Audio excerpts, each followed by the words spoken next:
हो राधे राधे, सत श्री अकाल, अस्सलाम वालेकुम, जय श्री राम, हर हर महादेव, जय महाकाल। की हालचाल? वधिया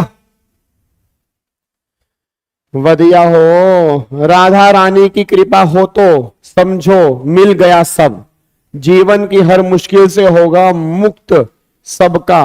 ले भाई, पीयूष ने मैसेज डिलीट कर दिया, नालायक ने मैसेज पूरा पढ़ने ही नहीं दिया। सर माइंड रिफ्रेश हो गया, चलो बहुत बढ़िया जी। गाबा सर के दरबार में सबका स्वागत है। बिल्कुल सबका स्वागत है गाबा सर के दरबार में, गाबा सर की महफिल में आप सबका स्वागत। तहे दिल से आपका बहुत बहुत आभार व्यक्त करता हूं कि आप मेरी महफिल के अंदर आए, आप यहां पर आए, आपने अपना टाइम दिया मुझे, तो बहुत बहुत धन्यवाद आप सभी का। Thank you so much. और आप ऐसे ही डेली बेस पर आते रहें, इसी तरह से हमारे इनकम टैक्स की दुनिया, इनकम टैक्स के समागम के अंदर आप आते रहें जी। चलो जी स्टार्ट करें फिर अपनी क्लास।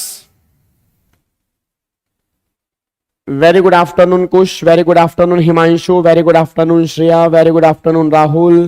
सर जी कल क्लास है क्या? तो कल क्या है? कल क्या है कल? कल है 2 अक्टूबर। 2 अक्टूबर को भाई छुट्टी होती है। छुट्टी फेस टू फेस क्लास की होती है, ऑनलाइन क्लास की नहीं होती। ठीक है, तो ऑनलाइन क्लास की नहीं होती तो मतलब हमारी क्लास तो है भाई। ठीक है, तो नेशनल हॉलीडे है बट हमारा कोई हॉलीडे नहीं है जी। ठीक है, तो हमारी क्लास तो होएगी, सेम टाइम पर होएगी, लाइव होएगी जी। ठीक है, तो कोई छुट्टी नहीं है भाई।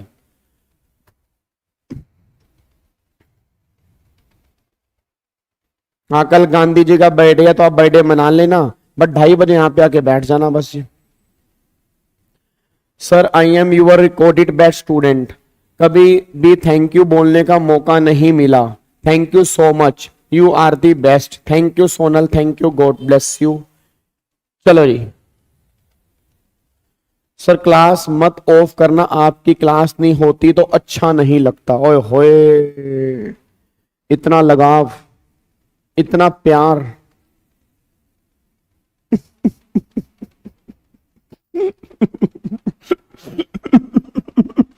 नालायक कहीं के। चलो आ जाओ आ जाओ, फटाफट से स्टार्ट करते हैं अपनी क्लास। आ जाओ आ जाओ आ जाओ आ जाओ, शाबाश शाबाश शाबाश शाबाश शाबाश शाबाश मेरे बच्चों, शाबाश। इधर आ जाओ। ये बताओ लास्ट क्लास में हमने कितने स्टेप्स कर लिए थे जी? जल्दी बोलो फटाफट से, अब टाइम नहीं है, देखो अपने पास टाइम की बहुत कमी है।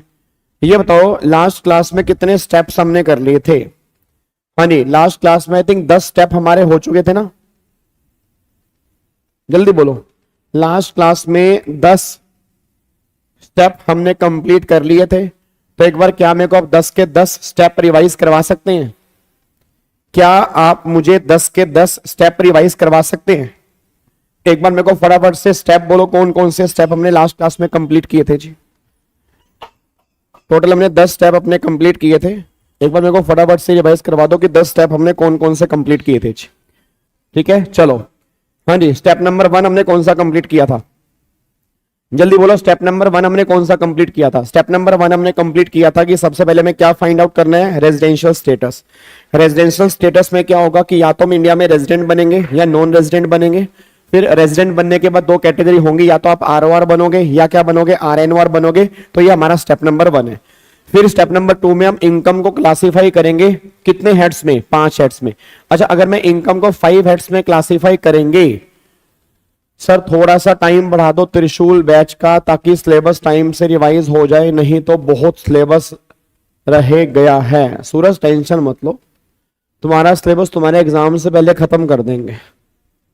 जनवरी में अगर तुम्हारे एग्जाम है तो सारी रिवीजन मैं तुम्हारी नवंबर के एंड तक खत्म कर दूंगा बस। ठीक है, और आगे जाके टाइम बढ़ेगा, मतलब आप ये मान के चलो कि 20 अक्टूबर के बाद टाइम बढ़ जाएगा। ठीक है, 20-25 अक्टूबर के बाद। बट टेंशन मत लो, जनवरी से पहले मैं तुम्हारी बहुत बढ़िया रिवीजन करा दूंगा। और सुनो, मैराथन भी ले लूंगा बस। पेपर नहीं दे सकता तुम्हारी तरफ, ना ना ना, पेपर नहीं दे पाऊंगा। देखो तुम्हारे पेपर नहीं दे पाऊंगा, पेपर तुम्हें खुद देने पड़ेंगे। रिवीजन करवा दूंगा, मैराथन ले लूंगा, वो सारा काम मैं कर दूंगा, तुम उसकी टेंशन छोड़ दो जी। ठीक है चलो, तो हमने यहाँ पे क्या किया था, हमने यहाँ पे किया था कि इनकम को क्लासीफाई करेंगे 5 हेड में। अब इनकम को क्लासीफाई करेंगे 5 हेड के अंदर, फिर अगला स्टेप नंबर 3 है, उस इनकम को हम क्या करेंगे, कंप्यूट करेंगे। उस इनकम को हम क्या करेंगे, कंप्यूट करेंगे। अरे जब मैंने बोला कि इनकम को क्लासीफाई करेंगे 5 हेड के अंदर, तो इसका मतलब क्या कि इनकम के आने के 5 सोर्स हैं या इनकम के जाने के 5 हेड हैं। इनकम के जाने के 5 हेड हैं। एक पर्सन इनकम कहीं से भी कमा सकता है, बट वो इनकम जो टैक्सेबल होगी वो 5 हेड्स में इनकम टैक्सेबल होगी। कौन कौन से हेड इनकम टैक्स में निकल के आते हैं? सबसे पहला salary, house property, PGBP, capital gain, other source. दोबारा बोलेंगे, salary, house property, PGBP, capital gain, other source. फिर इन 5 हेड में इनकम को तुम क्या करोगे, कंप्यूट करोगे। फिर कंप्यूट करने के बाद फिर अगला आएगा step number 4, clubbing of income जोड़ देंगे। मतलब जो भी आप इनकम निकालोगे उसमें हम क्लबिंग ऑफ इनकम को जोड़ देंगे। फिर माइनस में कर देंगे सेट ऑफ लॉसेस को। फिर क्लबिंग जोड़ने के बाद आप लॉसेस माइनस कर दोगे तो बैलेंस आपका आएगा ग्रोस टोटल इनकम। फिर ग्रोस टोटल इनकम में से क्या करोगे, डिडक्शंस माइनस कर दोगे। डिडक्शन अंडर चैप्टर 6 से और एक डिडक्शन अंडर सेक्शन 10AA, ये दोनों डिडक्शंस माइनस करने के बाद आपकी टोटल इनकम निकल के आएगी। उस टोटल इनकम को आप क्या करोगे, राउंड ऑफ करोगे। किसके मल्टीपल में करोगे, 10 के मल्टीपल में करोगे। अगर लास्ट डिजिट आपकी 5 या उससे ज्यादा है तो अगले 10 में करोगे। अगर लास्ट डिजिट आपकी 5 से कम है तो लास्ट 10 में करोगे। इस तरह से आप राउंड ऑफ करोगे। तो आई थिंक ये सारी बातें हमने यहां तक कंप्लीट की थी। फिर लास्ट के अंदर मैंने कहा था कि जो भी तुमने इनकम को राउंड ऑफ किया ना, अब उस इनकम पे क्या करोगे, टैक्स रेट एप्लीकेबल करोगे। अब टैक्स रेट आपके 2 तरह के होते हैं। एक तो होते हैं नॉर्मल इनकम पे नॉर्मल रेट लगेंगे और स्पेशल इनकम पे स्पेशल रेट लगेंगे। अब स्पेशल इनकम में स्पेशल रेट कौन से होंगे वो होपफुली आज या कल वाली क्लास में डिस्कस कर लेंगे। अब नॉर्मल इनकम में नॉर्मल रेट लगेंगे तो गवर्नमेंट ये बात कहती है कि नॉर्मल इनकम में जो नॉर्मल रेट लगेंगे वो 2 तरह के होंगे, या तो नॉर्मल स्कीम होगी या आपकी डिफॉल्ट स्कीम होगी। अगर आपकी डिफॉल्ट स्कीम है या न्यू स्कीम है उसमें टैक्स रेट आपके अलग हैं, और अगर आपकी नॉर्मल स्कीम होगी या रेगुलर स्कीम होगी उसमें टैक्स रेट अलग होंगे। तो दोनों में से जो भी बेनिफिशियल स्कीम होगी ना वो हमें यहां पर फॉलो करनी पड़ेगी। ये सारी बातें हमने लास्ट क्लास में डिस्कस की थी, बस ये पर ध्यान दो।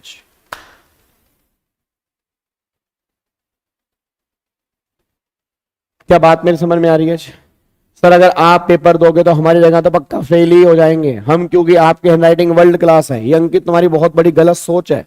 इसी हैंडराइटिंग से मैं फर्स्ट अटेम्प्ट के अंदर सीए बना हूं मेरे दोस्तों। मैटर हैंडराइटिंग इतनी नहीं करती, मैटर करता है कंटेंट आप क्या लिख के आ रहे हैं। यही आप गलत सोच लेके चल रहे हैं। यही हैंडराइटिंग मेरी इंस्टीट्यूट ने चेक की है। इसी के बाद मुझे 70 80 मार्क्स मिले हैं मेरे दोस्त। फर्स्ट अटेम्प्ट के अंदर आपका भाई सीए बन गया 20 साल के अंदर इसी हैंडराइटिंग में। मेरी हैंडराइटिंग के बारे में कुछ नहीं बोलना, समझा नालायक। चलो आ जाओ, ठीक है। अब यहां पे आ जाओ जी। अब 10 स्टेप कंप्लीट करने के बाद अब थोड़ा सा आगे बढ़ते हैं जी। अब थोड़ा सा आगे बढ़ते हैं। अब यहां पे आ जाओ, स्टेप नंबर 11 की बात करते हैं जी। लो जी इधर देखो ध्यान से। अब यहां पे ये हमने 10 स्टेप लास्ट वाली क्लास में हमने कंप्लीट किए थे जी, ठीक है। अब 10 स्टेप कंप्लीट करने के बाद हम यहां पे आ रहे हैं स्टेप नंबर 11 पे। आओ जी, अब आ जाओ यहां पे लिखो, यहां पे लिखो जी स्टेप नंबर 11। यहां पे लिखो स्टेप नंबर 11 जी, स्टेप नंबर 11 लिखो जी, ठीक है जी। यहां पे लिखो स्टेप नंबर 11। अब अगर मैं स्टेप नंबर 11 की बात करूंगा ना तो स्टेप नंबर 11 के पहले समझो स्टेप नंबर 11 क्या।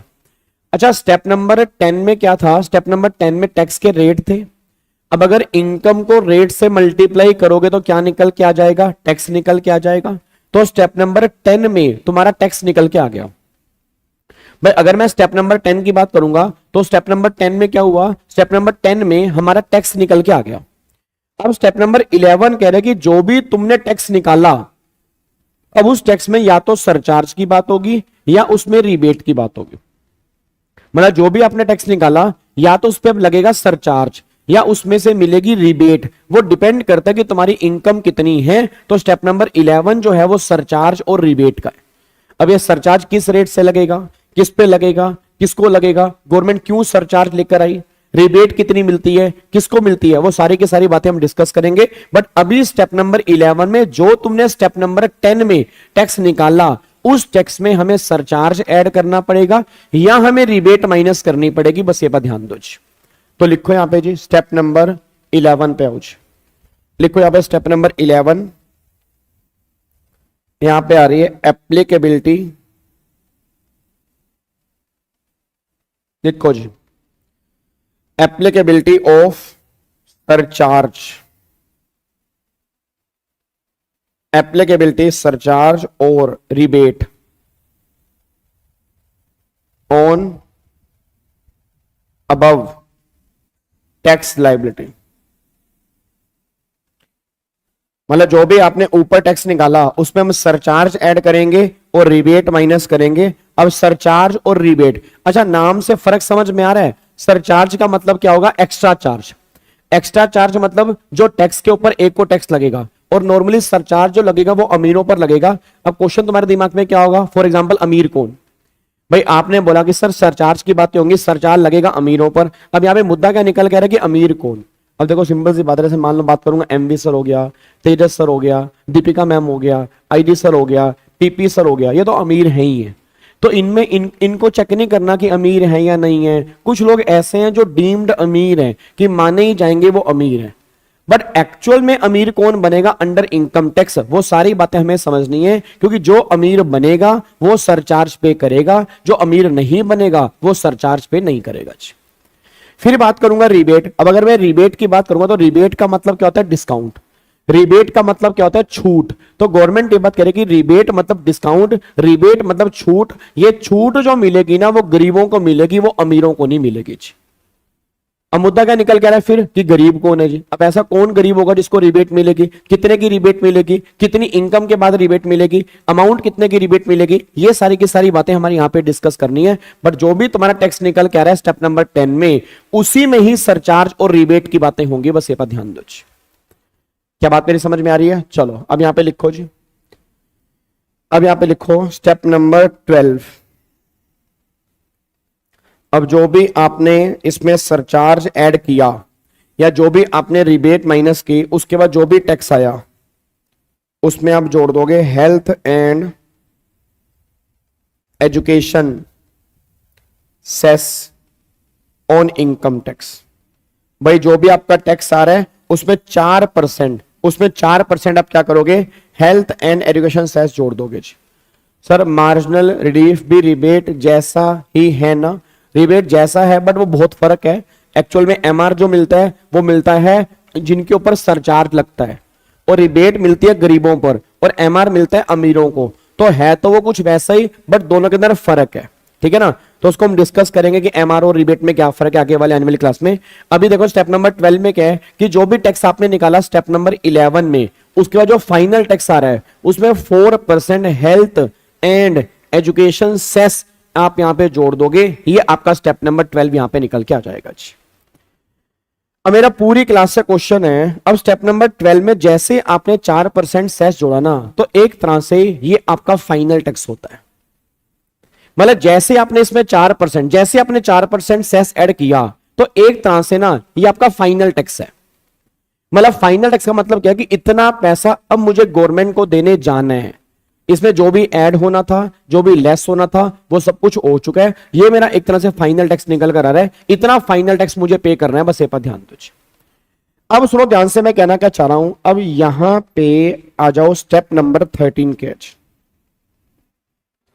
स्टेप नंबर 13 यहां पे है, एक चैप्टर है that is alternate minimum tax. इसको हम शॉर्ट फॉर्म के अंदर कह सकते हैं एएमटी। तो इसको हम यहां पे कह सकते हैं ऑल्टरनेट मिनिमम टैक्स, इसको हम शॉर्ट फॉर्म के अंदर कह सकते हैं एएमटी। अब मेरा पूरी क्लास का क्वेश्चन है, बहुत ध्यान सुनना। हेलो भाई साहब, ओए ओए हेलो, इधर सुनो ध्यान से। अब ये चैप्टर आपके सीए इंटर में इन्होंने नया ऐड किया है। पहले ये चैप्टर सीए इंटर के अंदर नहीं था, ये चैप्टर सिर्फ सीए फाइनल के अंदर था। बट अभी इन्होंने क्या किया, सीए इंटर लेवल पे ये चैप्टर इन्होंने ऐड कर दिया। इस चैप्टर का नाम है ऑल्टरनेट मिनिमम टैक्स। मेरा पूरी क्लास से क्वेश्चन है, तुम्हें नाम से ही क्या लग रहा है? मतलब नाम से क्या फीलिंग आ रही है जब तुम इस नाम को बोलते हो कि ऑल्टरनेट मिनिमम टैक्स? तो नाम से तुम्हें क्या फीलिंग आती है, किसका मतलब क्या होगा बताओ?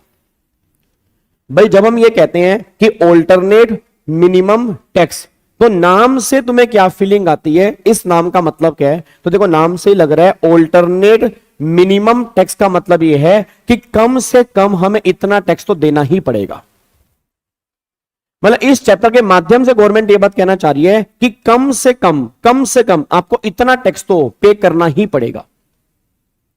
मतलब चाहे तुम्हारा नॉर्मल टैक्स बन रहा है या तुम्हारा नॉर्मल टैक्स नहीं बन रहा, फिर भी तुम्हें कम से कम जो है ना इतना टैक्स तो पे करना ही पड़ेगा। बस ये पर ध्यान दो। और एक बात और समझो, मेरा पूरी क्लास से क्वेश्चन है ये स्टेप नंबर 13, ये जो हमारा एक चैप्टर है एएमटी का, हम आगे रख के डिस्कस करेंगे। ये चैप्टर एप्लीकेबल सिर्फ तब होगा अगर आपने ओल्ड रिजीम ली है। अगर आपने न्यू रिजीम ली है ना, तो फिर जो तुमने ऊपर टैक्स निकाला वही फाइनल टैक्स है। भाई जो भी तुमने ऊपर टैक्स निकाल दिया वो फाइनल टैक्स है। बट अगर आपने ऑप्शनल स्कीम ली है, अगर आपने पुरानी स्कीम ली है, रेगुलर स्कीम ली है, नॉर्मल स्कीम ली है, उस केस में ये चैप्टर की बात होगी। अब बच्चा ये कहता है सर ये चैप्टर गवर्नमेंट लेकर क्यों आई? इसका लॉजिक हम बहुत डिटेल में डिस्कस करेंगे। आपको मैं रीजन बताऊंगा, आपको रीजन सुन के बहुत अच्छा लगेगा कि ये चैप्टर गवर्नमेंट क्यों लेकर आई। बट अभी सिर्फ इतना समझो एक्चुअल में क्या होता था, कुछ रीजन की वजह से ना लोगों का नॉर्मल टैक्स बनता ही नहीं था। सर आप हमें एक आधा रीजन बता सकते हैं भाई ऐसा क्या रीजन होते होंगे कि लोगों का नॉर्मल टैक्स ही नहीं बनता होगा? ठीक है जी भाई, ऐसा क्या रीजन होते होंगे कि लोगों का नॉर्मल टैक्स ही नहीं बनता होगा? क्या प्रॉब्लम निकल के आती है कि लोगों को रीजन क्या है हम डिस्कस करेंगे। क्योंकि बहुत सारी डिडक्शंस और बहुत सारी एग्जम्पशंस मिल जाती हैं इनकम टैक्स में, जिस वजह से उनका नॉर्मल इनकम टैक्स नहीं बनता।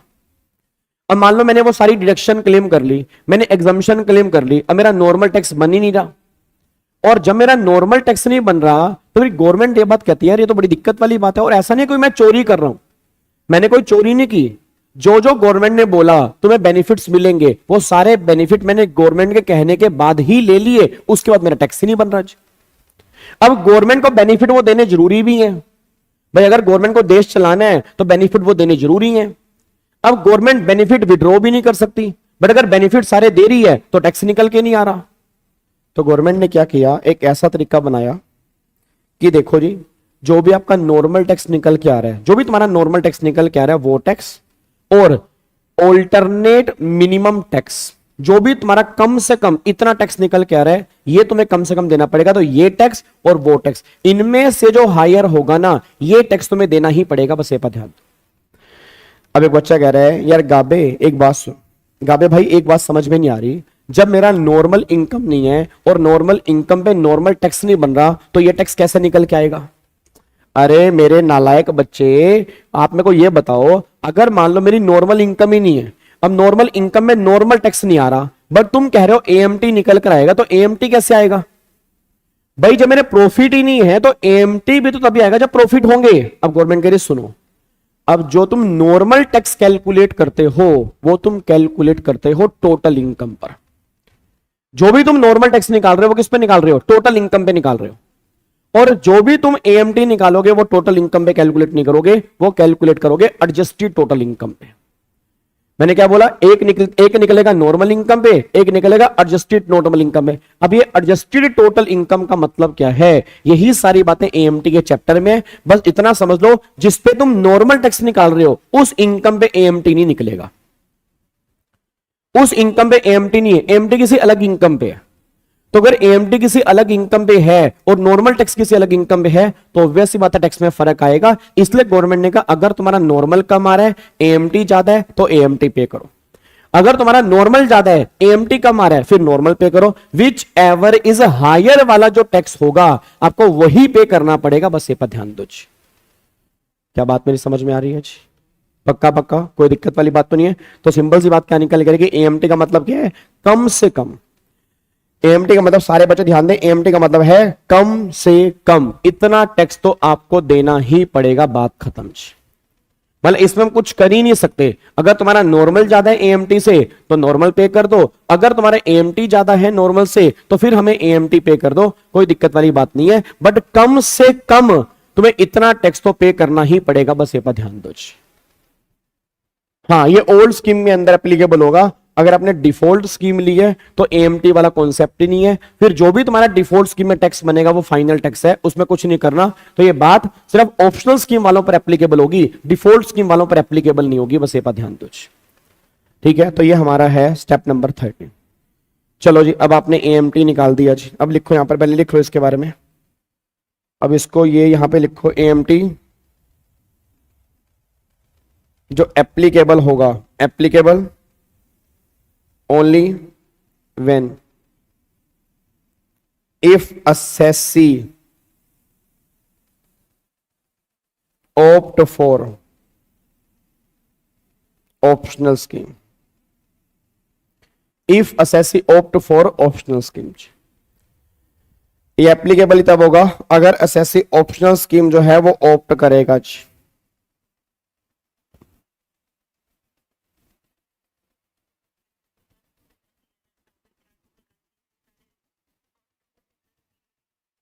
ठीक है जी, उसके बाद अब यहां पे आ जाओ जी, टैक्स अंडर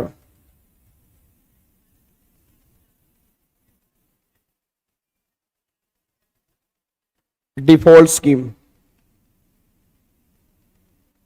ये है फाइनल टैक्स एएमटी। अगर आप डिफॉल्ट स्कीम में है, यहां पे अगर आप डिफॉल्ट स्कीम में, तो जो निकाला वो टैक्स है, यहां पे नो एएमटी, जो आप निकालोगे फाइनल है जी।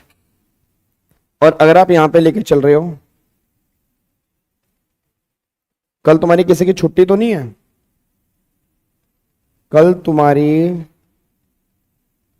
किसी क्लास की छुट्टी तो नहीं है, नॉर्मल स्कीम, तो यहां पे टैक्स अंडर टैक्स अंडर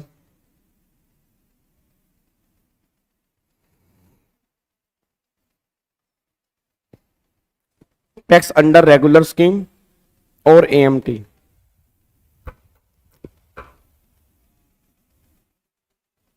इनमें से हायर, ये तुम्हें देना पड़ेगा जी।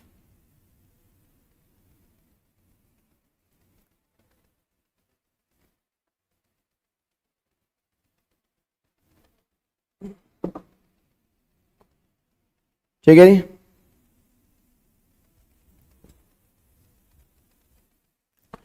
डन।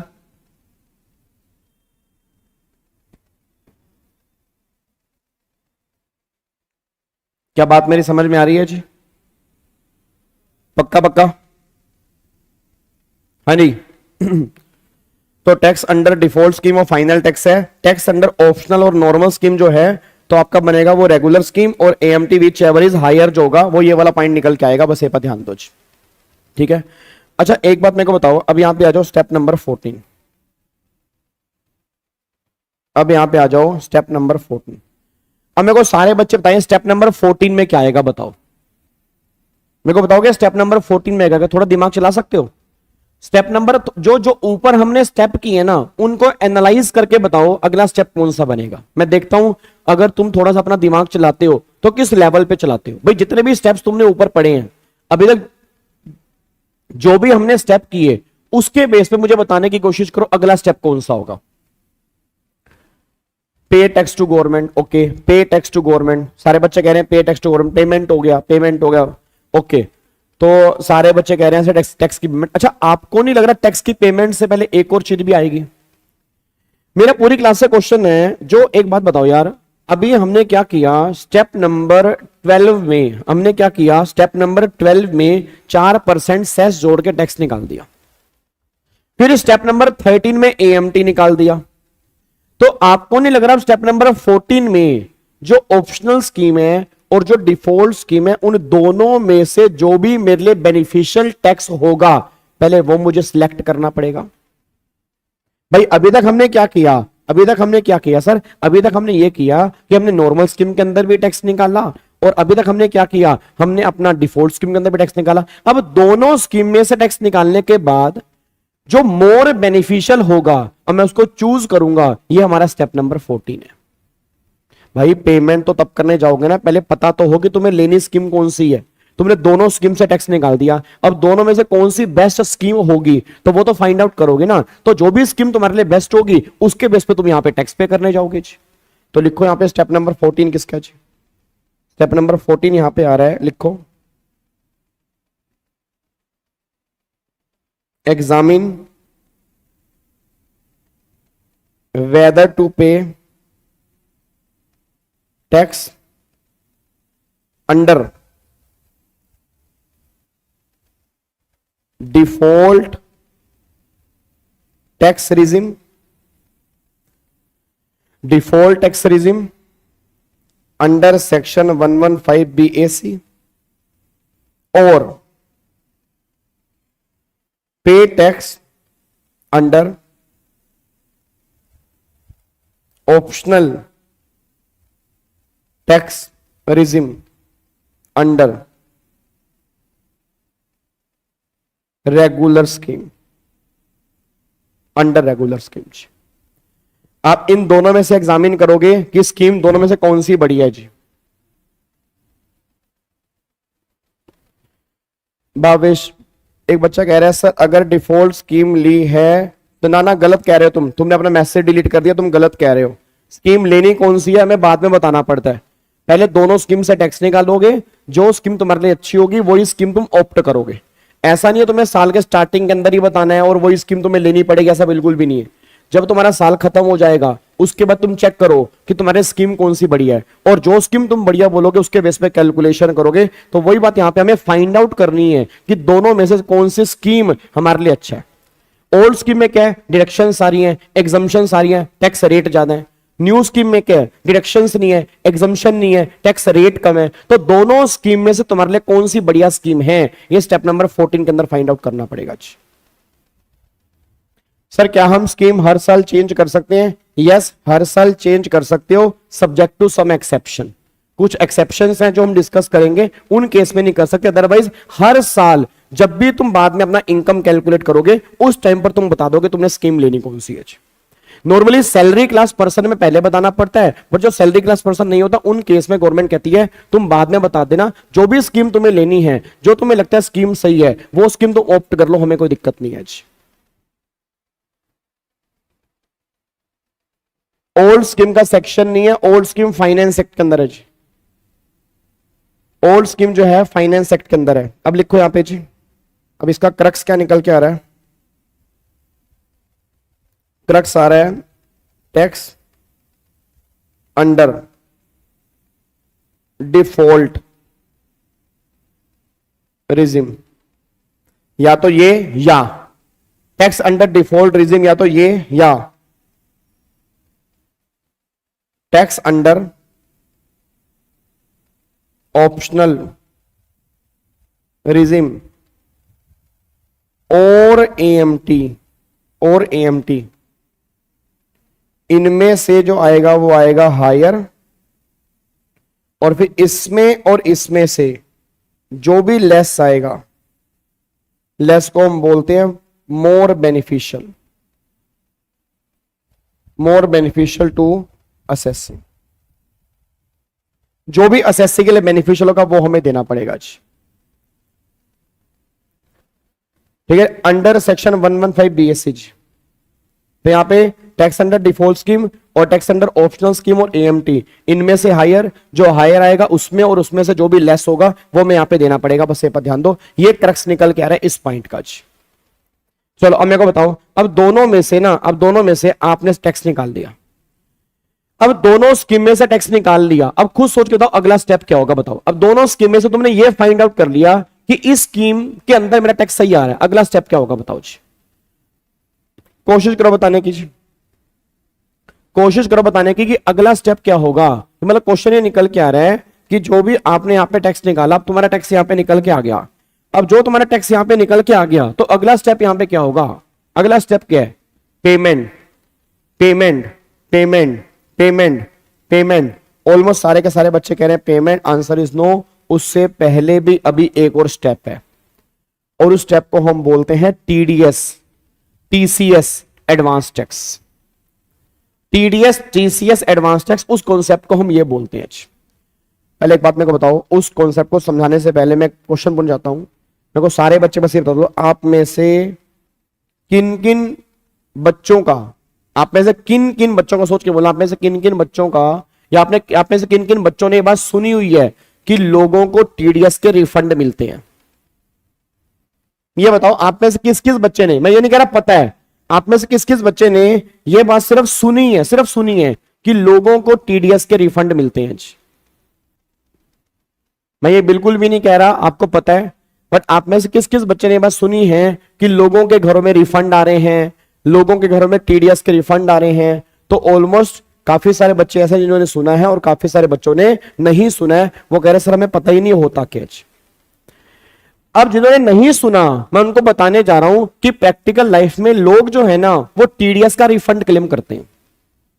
अब टीडीएस का रिफंड कैसे क्लेम करते हैं, किस तरह से क्लेम करते हैं, ये रिफंड बनता क्यों है, वो सारी बातें भी यहां पे हम बताएंगे। उसके बाद फिर हमारा स्टेप नंबर 15 हम यहां पे लिखेंगे। अब सुनो ध्यान से, मैं कहना क्या चाह रहा हूं, मेरा पूरी क्लास से क्वेश्चन है। क्वेश्चन ये है, ध्यान सुनो बहुत, क्वेश्चन ये है कि गवर्नमेंट ये बात कहना चाह रही है कि टीडीएस टीसीएस और एडवांस टैक्स क्या होता है, वो सुनो ध्यान से। नॉर्मल केस में क्या होता है, नॉर्मल केस में कि जो हमारा प्रीवियस ईयर होता है, उस प्रीवियस ईयर की इनकम जो होती है वो असेसमेंट ईयर में टैक्सेबल होती है। मतलब गवर्नमेंट ये बात कहती है कि जो तुम्हारी प्रीवियस ईयर की इनकम है वो तुम्हारी असेसमेंट ईयर में टैक्सेबल होगी। नॉर्मल केस ये बात कहता है।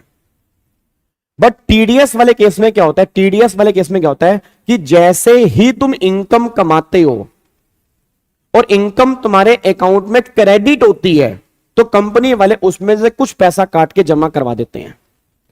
अब एक बच्चा कहता है कि सर मेरे को समझ नहीं आ रहा कि आपने बोला कि यहाँ पे टीडीएस कटता है, तो आपने बोला भाई यहाँ पे टीडीएस कटता है, तो हमें एक बात समझ में नहीं आ रही, अगर यहाँ पे टीडीएस कटता है तो क्या टीडीएस जो है वो सिर्फ सैलरी पर कटता है? मैंने कहा नहीं। तो सर टीडीएस किन पे करता है? सैकड़ों पेमेंट है, बहुत सारी पेमेंट पे टीडीएस करता है। सैलरी हो गया, कमीशन हो गया, लेट फीस हो गया, ब्रोकरेज हो गया, इन सब पे टीडीएस कटता है। सर क्या सब पे टीडीएस के रेट अलग अलग होते हैं? आंसर इज नो, सब पे अलग अलग होते हैं। सर क्या टीडीएस जो है वो स्टार्टिंग से कटता है? नहीं, एग्जम्पशन लिमिट होती है। जैसे मान लो कमीशन वाले केस में 15,000 रुपए की लिमिट है कि 15,000 तक टीडीएस नहीं कटेगा, 15,000 के बाद जब पेमेंट करोगे तो टीडीएस कटेगा। ऐसे ही टीडीएस सैलरी पर भी है, रेंट पर भी है, कमीशन पर भी है, ब्रोकरेज पर भी है, प्रोफेशनल फीस पर भी है। गाबे एक बात बता, ये टीडीएस कौन काटता है? जो पेमेंट करता है वो टीडीएस काटेगा, जो पेमेंट लेता है उसका टीडीएस कटेगा। तो पेमेंट करने वाले का पेमेंट जो करने वाला है वो टीडीएस काटेगा, जिसको पेमेंट करनी है उसका टीडीएस कटेगा। बस ये बात ध्यान दो। अब मैं तुम्हें एग्जांपल देता हूं, एग्जांपल ये देता हूं। एक बात मेरे को बताओ, जैसे आपकी जानकारी के लिए बता दूं, आपको पता है एक ना सेक्शन है इनकम टैक्स में, सेक्शन नंबर 194J। अब सेक्शन नंबर 194J ये बात कहता है, अगर कोई पर्सन प्रोफेशनल फीस लेता है, अगर कोई पर्सन प्रोफेशनल फीस लेता है, तो अगर कोई पर्सन प्रोफेशनल फीस लेता है और ये प्रोफेशनल फीस पूरे साल की 30,000 से ज्यादा है, भाई अगर कोई पर्सन प्रोफेशनल फीस लेता है और ये फीस पूरे साल की 30,000 से ज्यादा है, तो पेमेंट करने वाले को 10% टीडीएस काट के जमा करवाना पड़ेगा। सर एक बार दोबारा, एक बार दोबारा, एक बार दोबारा, हमारे पल्ले नहीं पड़ा। मैं कहना चाह रहा हूं कि गवर्नमेंट ये बात कहती है कि अगर आपकी पूरे साल की प्रोफेशनल फीस अगर 30,000 से ज्यादा है तो पेमेंट करने वाले को 10% टीडीएस काटना पड़ेगा और वो काट के टीडीएस हमें जमा करवाना पड़ेगा। बस ये बात ध्यान दो। अब मेरा पूरी क्लास से क्वेश्चन है, लेट्स टेक एन एग्जांपल। मान लो मेरी पूरे साल की प्रोफेशनल फीस जो है ना, मान लेते हैं वो 4 लाख रुपए है। तो मेरे को सारे बच्चे आंसर दें कि तुम्हारी प्रोफेशनल फीस जो है वो 4 लाख रुपए। अब मैं तुम्हें 4 लाख रुपए की प्रोफेशनल फीस पे कर रहा हूं, सारे बच्चे बोल देना मैं तुम्हें 4 लाख रुपए की प्रोफेशनल फीस पे कर रहा हूं। अब जो मैंने तुम्हें 4 लाख रुपए की प्रोफेशनल फीस पे की, मेरा क्वेश्चन में इतना सा निकल के आ रहा है, क्या ये 4 लाख रुपए की प्रोफेशनल फीस 30,000 से ज्यादा है या कम है जी? जल्दी बोलो, ज्यादा है कम है जी? ज्यादा है। अब अगर ज्यादा है, क्या इस पे टीडीएस कटना चाहिए? यस कटना चाहिए। तो जब तुम्हें प्रोफेशनल फीस दी जाएगी उसका 10% टीडीएस काट के मैं जमा करवा दूंगा, बाकी तुम्हें पे कर दूंगा। मतलब अगर तुम्हारी प्रोफेशनल फीस जो है फॉर एग्जांपल मान लो यहां पे 4 लाख रुपए की है, तो जो 4 लाख रुपए की प्रोफेशनल फीस है तो गवर्नमेंट ने बोला इसका 10% यहां से हटा लो, तो 40,500 यहां से उड़ा लो और 3,60,000 रुपए का अमाउंट यहां पे निकल के आ रहा है। ठीक है जी, मतलब मेरे हाथ में कितना आएगा? 3,60,000 रुपए आएगा और 40,000 रुपए क्या कट गया? टीडीएस कट गया जी। अब मेरा क्वेश्चन सुनो, क्वेश्चन। हेलो ओए, ओए उठ नालायक कहीं के, उठ मत ठूसा करो इतना, रोटी भी तो ठूस ठूस के खाते। मम्मी एक रोटी और ला दियो, मम्मी अचार भी ला दियो, मम्मी सब्जी भी ला दियो। बस दे दन पेलते जा रहे हो रोटी, 5-5 परोठे फूक रहे हो दोपहर के टाइम भी, और फिर 5 परोठे फूकने के बाद ऐसा तुम्हारी कईयों की शक्ल पता कैसे, शक्ल कैसे हो जाती है खाने में? हाँ क्या कह रहा है? हाँ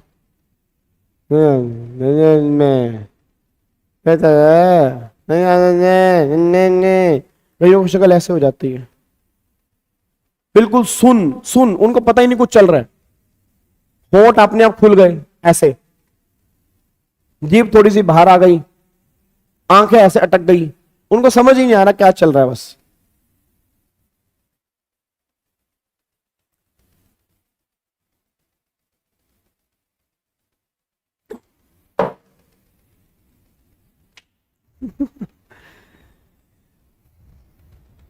सर जी आप गलत लाइन में आ गए। नहीं नहीं, लाइन मैंने बिल्कुल सही चुनी है जी, लाइन बिल्कुल मैंने सही चुनी है, परफेक्ट। तो अब क्या हुआ, एक बात मेरे को बताओ, मेरे को सारे बच्चे बताओ, मैं प्रोफेशनल फीस पे कर रहा हूं। अब अगर मैं तुम्हें प्रोफेशनल फीस पे कर रहा हूं, वंश कह रहा है सर 7 रोटी खाई। बेटे रोटी को तो बख्श दो, रोटी भी कहती होगी कि मत खाई इतना मुझे, नालायक। 7 रोटी खाई। इधर सुनो ध्यान से, हो तुम नालायक ही वैसे, इधर सुनो। अब मेरा पूरी क्लास से क्वेश्चन है, नहीं मेरा पूरी क्लास से क्वेश्चन है, सारे बच्चे आंसर दो। अब मैं तुम्हें प्रोफेशनल फीस पे कर रहा हूं, अब अगर मेरे को तुम्हें प्रोफेशनल फीस पे करनी है तो कितने लाख रुपए की है? 4 लाख की। क्या करूंगा? टीडीएस काटूंगा 10%, 40,000 रुपए। तुम्हारे हाथ में कितने आएंगे? 3,60,000 रुपए। अब क्वेश्चन बस ये निकल के रहे कि जो तुम्हारे साथ में 3,60,000 रुपए आएंगे, जो तुम्हारे हाथ में 3,60,000 रुपए आएंगे, जब तुम अपनी इनकम टैक्स की रिटर्न भरोगे उसमें दिखाओगे मुझे प्रोफेशनल फीस मिली है, तो 360 दिखाओगे या 4 लाख दिखाओगे? बताओ पहले मैं ये बताओ, 360 दिखाओगे या 4 लाख दिखाओगे? मौसमी पेमेंट करने वाला, डिडक्शन कौन करेगा? पेमेंट लेने वाला या पेमेंट देने वाला? देने वाला। तो पेमेंट करने वाला टीडीएस काटता है, जिसको पेमेंट मिलती है उसका टीडीएस कटता है। एक बार दोबारा बोलूंगा, पेमेंट करने वाला टीडीएस काटता है और जिसको पेमेंट मिल रही है उसका टीडीएस कटता है। मैं तुम्हें पे कर रहा हूं, मैं टीडीएस काटूंगा, मैं तुम्हें पे कर रहा हूं, मैं टीडीएस काटूंगा, ये बात ध्यान देना। और अगर मैं तुम्हारी बात करूंगा तुम्हारा टीडीएस कटेगा, अगर वो लिमिट जो है वो एग्जम्पशन लिमिट से ऊपर है। अब सारे बच्चे आंसर दो। क्वेश्चन ये है कि मान लो मिस्टर वी जी यहां पर प्रोफेशनल फीस पे कर रहे हैं, मान लो 4 लाख की प्रोफेशनल फीस पे कर रहे हैं, 4 लाख की, और ये मिस्टर एक्स हैं, इसको मिला यहां पर 3,60,000 रुपए, क्योंकि इसने 40,000 रुपए टीडीएस काट के गवर्नमेंट को जमा करवा दिया। अब 40,000 रुपए टीडीएस काट के गवर्नमेंट को जमा करवा दिया, इसके हाथ में 3,60,000 रुपए। तो क्वेश्चन ये है कि जब ये पर्सन अपनी रिटर्न भरेगा, जब ये टैक्स पे करने जाएगा, तो अपनी इनकम में 4 लाख शो करेगा या 3,60,000 शो करेगा? सबसे बड़ा क्वेश्चन ये है जी भाई, अपनी इनकम में कितने शो करेगा? 4 लाख शो करेगा या 360 शो करेगा? तो आपकी जानकारी के लिए बोल दूं, 4 लाख शो करेगा। गवर्नमेंट ये बात कहती है भाई तेरी इनकम जो है ना, इनकम जो तेरी इनकम है वो 4 लाख रुपए है, वो 360 नहीं है, वो तो 40,000 रुपए हमने तेरा टीडीएस काटा, जो तुझे बाद में वापिस मिल जाएगा। तो अभी जो तेरी इनकम बनेगी वो 4 लाख बनेगी। कभी भी जब टीडीएस काटने के बाद हमारी इनकम होती है, हम जो इनकम टोटल इनकम में कंप्यूट करते हैं वो ग्रोस इनकम होती है, वो नेट इनकम नहीं होती। रटने वाला, हेलो भाई साहब, रटने वाला बच्चा एक बात ध्यान दे, अब सारे के सारे बच्चे एक बात ध्यान दे कि जब भी मैं बात करूंगा, जब भी बात करूंगा यहां पर, तो आप ग्रोस इनकम शो करोगे। टीडीएस काटने के बाद की इनकम को शो नहीं करते, टीडीएस काटने से पहले की मेरी ग्रोस इनकम कितनी होगी उसको हम शो करेंगे। बस ये बात ध्यान दो। क्या बात मेरी समझ में आ रही है? तो इनकम कितनी शो करेंगे? 4 लाख की। सारे बच्चे बोलो इनकम कितनी शो करेंगे? 4 लाख की। फिर बोलो इनकम कितनी शो करेंगे? 4 लाख की। ठीक है जी। अब एक बात बताओ, तुम्हारा टीडीएस कितना कट गया था? सारे बच्चे में आंसर दे दो, तुम्हारा टीडीएस कितना कट गया था? बताओ जल्दी बोलो। मैंने तुम्हारा कितना टीडीएस काटा था? यानी कितना टीडीएस काटा था मैंने? 40,000 रुपए का। तुम्हारे हाथ में इनकम कितनी आ गई? 4 लाख रुपए। अब मैं आगे रख के बताऊंगा कि 5 लाख और कुछ केस में 7 लाख रुपए तक की इनकम पे टैक्स आता है 0, क्योंकि वहां पे रिबेट मिल जाती है। इट मीन अगर तुम्हारी पूरे साल की इनकम जो है 5 लाख तक है या कुछ केस में 7 लाख तक रुपए की है, तो सारी रिबेट मिल जाती है, टैक्स 0 बन जाता है। अब मेरे को सारे बच्चे बता देना जी। अब मेरी इनकम 4 लाख की है, 4 लाख पे टैक्स मेरा कितना बना होगा? 0 बना होगा जी, क्योंकि सारी मेरे को रिबेट मिलेगी, टैक्स बनेगा 0। तो आपको नहीं लग रहा मैंने 40,000 पे गवर्नमेंट के पास एडवांस पे कर दिए? क्या आपको नहीं लग रहा 40,000 पे गवर्नमेंट को ज्यादा पे कर दिए? क्यों ज्यादा पे कर दिए? क्योंकि सिंपल सी बात ये निकल के रही कि मेरा एक्चुअल टैक्स नहीं बन रहा। जब एक्चुअल टैक्स नहीं बन रहा तो 40,000 जो मैंने टीडीएस पे कर दिया वो ज्यादा पे कर दिया ना। अब गवर्नमेंट बस यही बात कहना चाहती है, उस 40,000 रुपए का तुम रिफंड क्लेम कर लो। तो जो आपने सुना है ना लोगों के टीडीएस के रिफंड बनते हैं, वो ऐसे बनते हैं। किनके रिफंड बन रहे हैं? किनके रिफंड बन रहे हैं? गवर्नमेंट कह रही रिफंड उनके बन रहे हैं जिनका, सुनना ध्यान से, किनका? गवर्नमेंट कह रही कि रिफंड जो है, रिफंड गवर्नमेंट कह रही रिफंड जो है वो उनके रिफंड बन रहे हैं जिनका बाद में टैक्स नहीं बन रहा या बहुत कम टैक्स बन रहा है, बट पहले उनका टीडीएस कट चुका है। तो टीडीएस अगर पहले कट चुका है, बाद में नहीं बन रहा, तो डिफरेंस अमाउंट का रिफंड मिलेगा। बस ये बात ध्यान दो।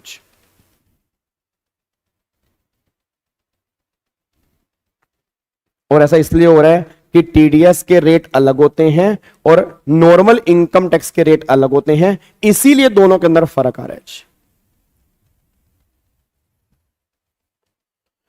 जिनकी इनकम पे टैक्स नहीं बन पा रहा, एडजस्ट ही नहीं कहा तो रिफंड मिलेगा ना। जिनको जिनको जिनको एडजस्ट कर सकते हो उनको एडजस्ट करने के बाद टैक्स पे कर दो, जिनको एडजस्ट ही नहीं कर सकते वो सारा रिफंड क्लेम कर लो, काम खत्म।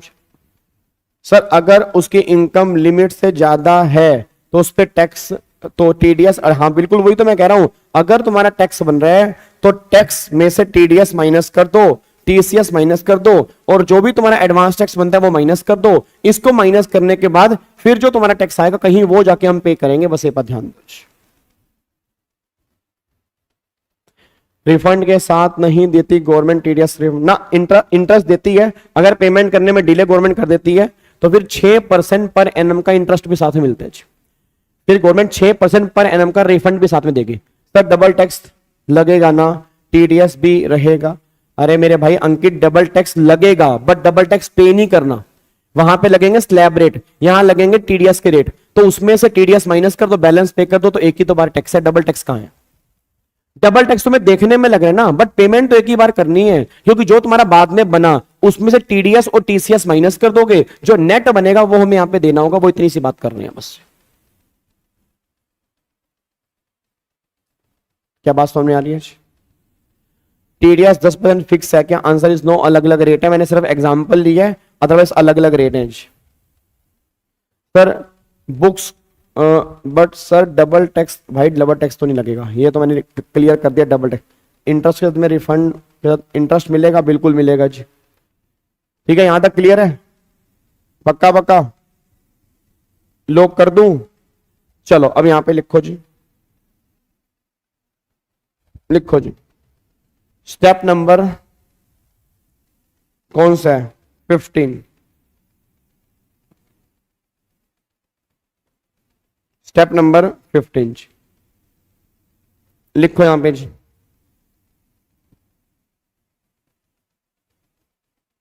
डिडक्शन ऑफ टीडीएस, टीसीएस और एडवांस टैक्स। तो जो भी आपका मोर बेनिफिशियल टैक्स बनता है अंडर स्टेप नंबर 14, उसमें से माइनस कर देंगे टीडीएस, टीसीएस, एडवांस टैक्स। ये माइनस कर दोगे, ये आएगा आपका बैलेंस टैक्स। ये बैलेंस टैक्स आएगा जी। ठीक है जी, ये आपका बैलेंस टैक्स निकल के आएगा। ठीक है, अब सुनो ध्यान से। अच्छा, ऐसा भी हो सकता है कि टैक्स निकल के आ रहा है या रिफंड भी आ सकता है। ऐसा भी हो सकता है कि टैक्स निकल के आ रहा है या रिफंड भी आ सकता है। बताना, मतलब पेबल ही निकल के आएगा या रिफंड भी आ सकता है। रिफंड भी आ सकता है। अभी जो मैंने तुम्हें एग्जांपल दिया वो किसका दिया, वो रिफंड का ही तो दिया। तो पेबल और रिफंडेबल दोनों कैटेगरी निकल के आ सकते हैं, बस ये पर ध्यान दो। तो लिखो यहां पे स्टेप नंबर 16। बस मेरे बच्चों, बस खत्म। बस 2 स्टेप और रह गए हैं, फिर हमारा चैप्टर 1 का पार्ट नंबर 2 भी खत्म हो जाएगा जी। अब अगर यहां पे टैक्स पेबल ज्यादा है, टीडीएस, टीसीएस, एडवांस टैक्स से, अगर तुम्हारा जो एक्चुअल टैक्स आ रहा है, यहां पे लिख लो एक्चुअल टैक्स, जो एक्चुअल टैक्स आ रहा है वो ज्यादा आ रहा है इनसे, तो यहां पर बनेगा आपका tax payable. Case 1, case 2, actual tax अगर तुम्हारा कम आ रहा है टीडीएस, टीसीएस और एडवांस टैक्स से, तो यहां पर बनेगा टैक्स रिफंडेबल। Tax refundable. तो डिपेंड करता है कि तुम्हारा एक्चुअल टैक्स कितना है। जो तुम्हारा एक्चुअल टैक्स आ रहा है असेसमेंट ईयर में, तो जो भी तुम्हारा एक्चुअल टैक्स है, अगर वो टीडीएस से ज्यादा है तो पे करना पड़ेगा, अगर वो उससे कम है तो आपको रिफंड मिलेगा। बस ये पर ध्यान दो। ठीक है जी, अब बताओ स्टेप नंबर 17। बस 2 स्टेप बचे हैं, खत्म है। खत्म खत्म खत्म खत्म खत्म खत्म मेरे बच्चों, खत्म। बस 2 स्टेप बचे हैं, बताओ 2 स्टेप बचे हैं जी। जल्दी बोलो अगला स्टेप क्या है, फटाफट से बोल दो अगला स्टेप क्या है जी। बोलो बोलो बोलो बोलो, अगला स्टेप क्या होगा। अगला स्टेप है कि जो तुम्हारा भी टैक्स निकल के आ रहा है, या जो भी तुम्हारा टैक्स यहां पे रिफंडेबल निकल के आ रहा है, इसको हमें करना है राउंड ऑफ। क्या करना है। अरे भाई साहब, एक पेमेंट ने दिमाग खा रखा है, पेमेंट कर दो, पेमेंट कर दो। कर देंगे पेमेंट भाई, पहले राउंड ऑफ तो कर दे। स्टेप नंबर 17 में आएगा यहां पे rounding off. Rounding off of final tax. Rounding off final tax same जो हमने पहले किया। In the multiple of ₹10, in the multiple of ₹10। Sir 16 वाला समझ में नहीं आया मेरे बाबू। वंश सुन, तुम्हारा एक्चुअल टैक्स बना मान लो 1.5 लाख रुपए, और टीडीएस तुम्हारा कट गया था 1 लाख रुपए, तो क्या तुम्हें 50,000 रुपए और देने नहीं पड़ेंगे। बच्चा अगर एक्चुअल 1.5 लाख कैसे बना, क्योंकि एक्चुअल पे लगते हैं स्लैब रेट और टीडीएस पे टीडीएस वाले रेट हैं।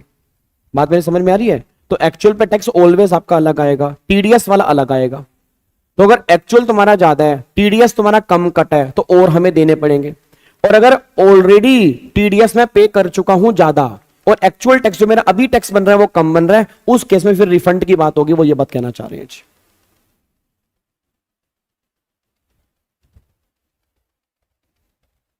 स्लैब रेट क्या होते हैं हम डिस्कस कर लेंगे। स्लैब रेट वही हो गए ना, 5%, 20%, 30%। आज हम डिस्कस करेंगे। सर टीडीएस का 10%। भाई संजना, अभी मैंने क्या बोला, रेट फिक्स नहीं है, हर केस में अलग अलग है। मैं सिर्फ तुम्हें एग्जांपल दे रहा हूं। टीडीएस का हर केस में रेट अलग अलग है, कहीं 10 है, कहीं 5 है, कहीं 1 है, कहीं 2 है। तो अलग अलग केस में अलग अलग रेट एप्लीकेबल होते हैं, वो हमें आगे रखे देखने हैं रेट एप्लीकेबल कौन से होते हैं। लिखो 17, राउंडिंग ऑफ फाइनल टैक्स। तो rounding off final tax in the multiple of ₹10, in the multiple of ₹10, last digit 5 और मोर है तो last 10, last digit less than 5 है तो यहां पे आएगा लास्ट 10। लोज सेम वही वाला। सर टीडीएस काटने का रीजन क्या है? सिंपल रीजन, गवर्नमेंट को पैसा एडवांस में चाहिए जी। आज जो इतना बजट आ रहा है, इतने हजार करोड़ रुपए गवर्नमेंट बजट में अनाउंस कर रही है, तो गवर्नमेंट पैसा कहां से लेके आएगी? तो गवर्नमेंट ने पैसा एडवांस में लेने के दो तरीके यूज कर रखे हैं, टीडीएस और एडवांस टैक्स। अब लिखो लास्ट है फाइनली, अब जाके तुम पेमेंट कराओ भाई। बड़ी जैसे तुम पेमेंट बोले, पेमेंट टू गवर्नमेंट, लो जी अब जाके तुम पेमेंट यहां पे कर सकते हो। पेमेंट टू गवर्नमेंट कब बनेगी? If tax payable through return of income. ठीक है जी, payment to government if tax payable through return on income.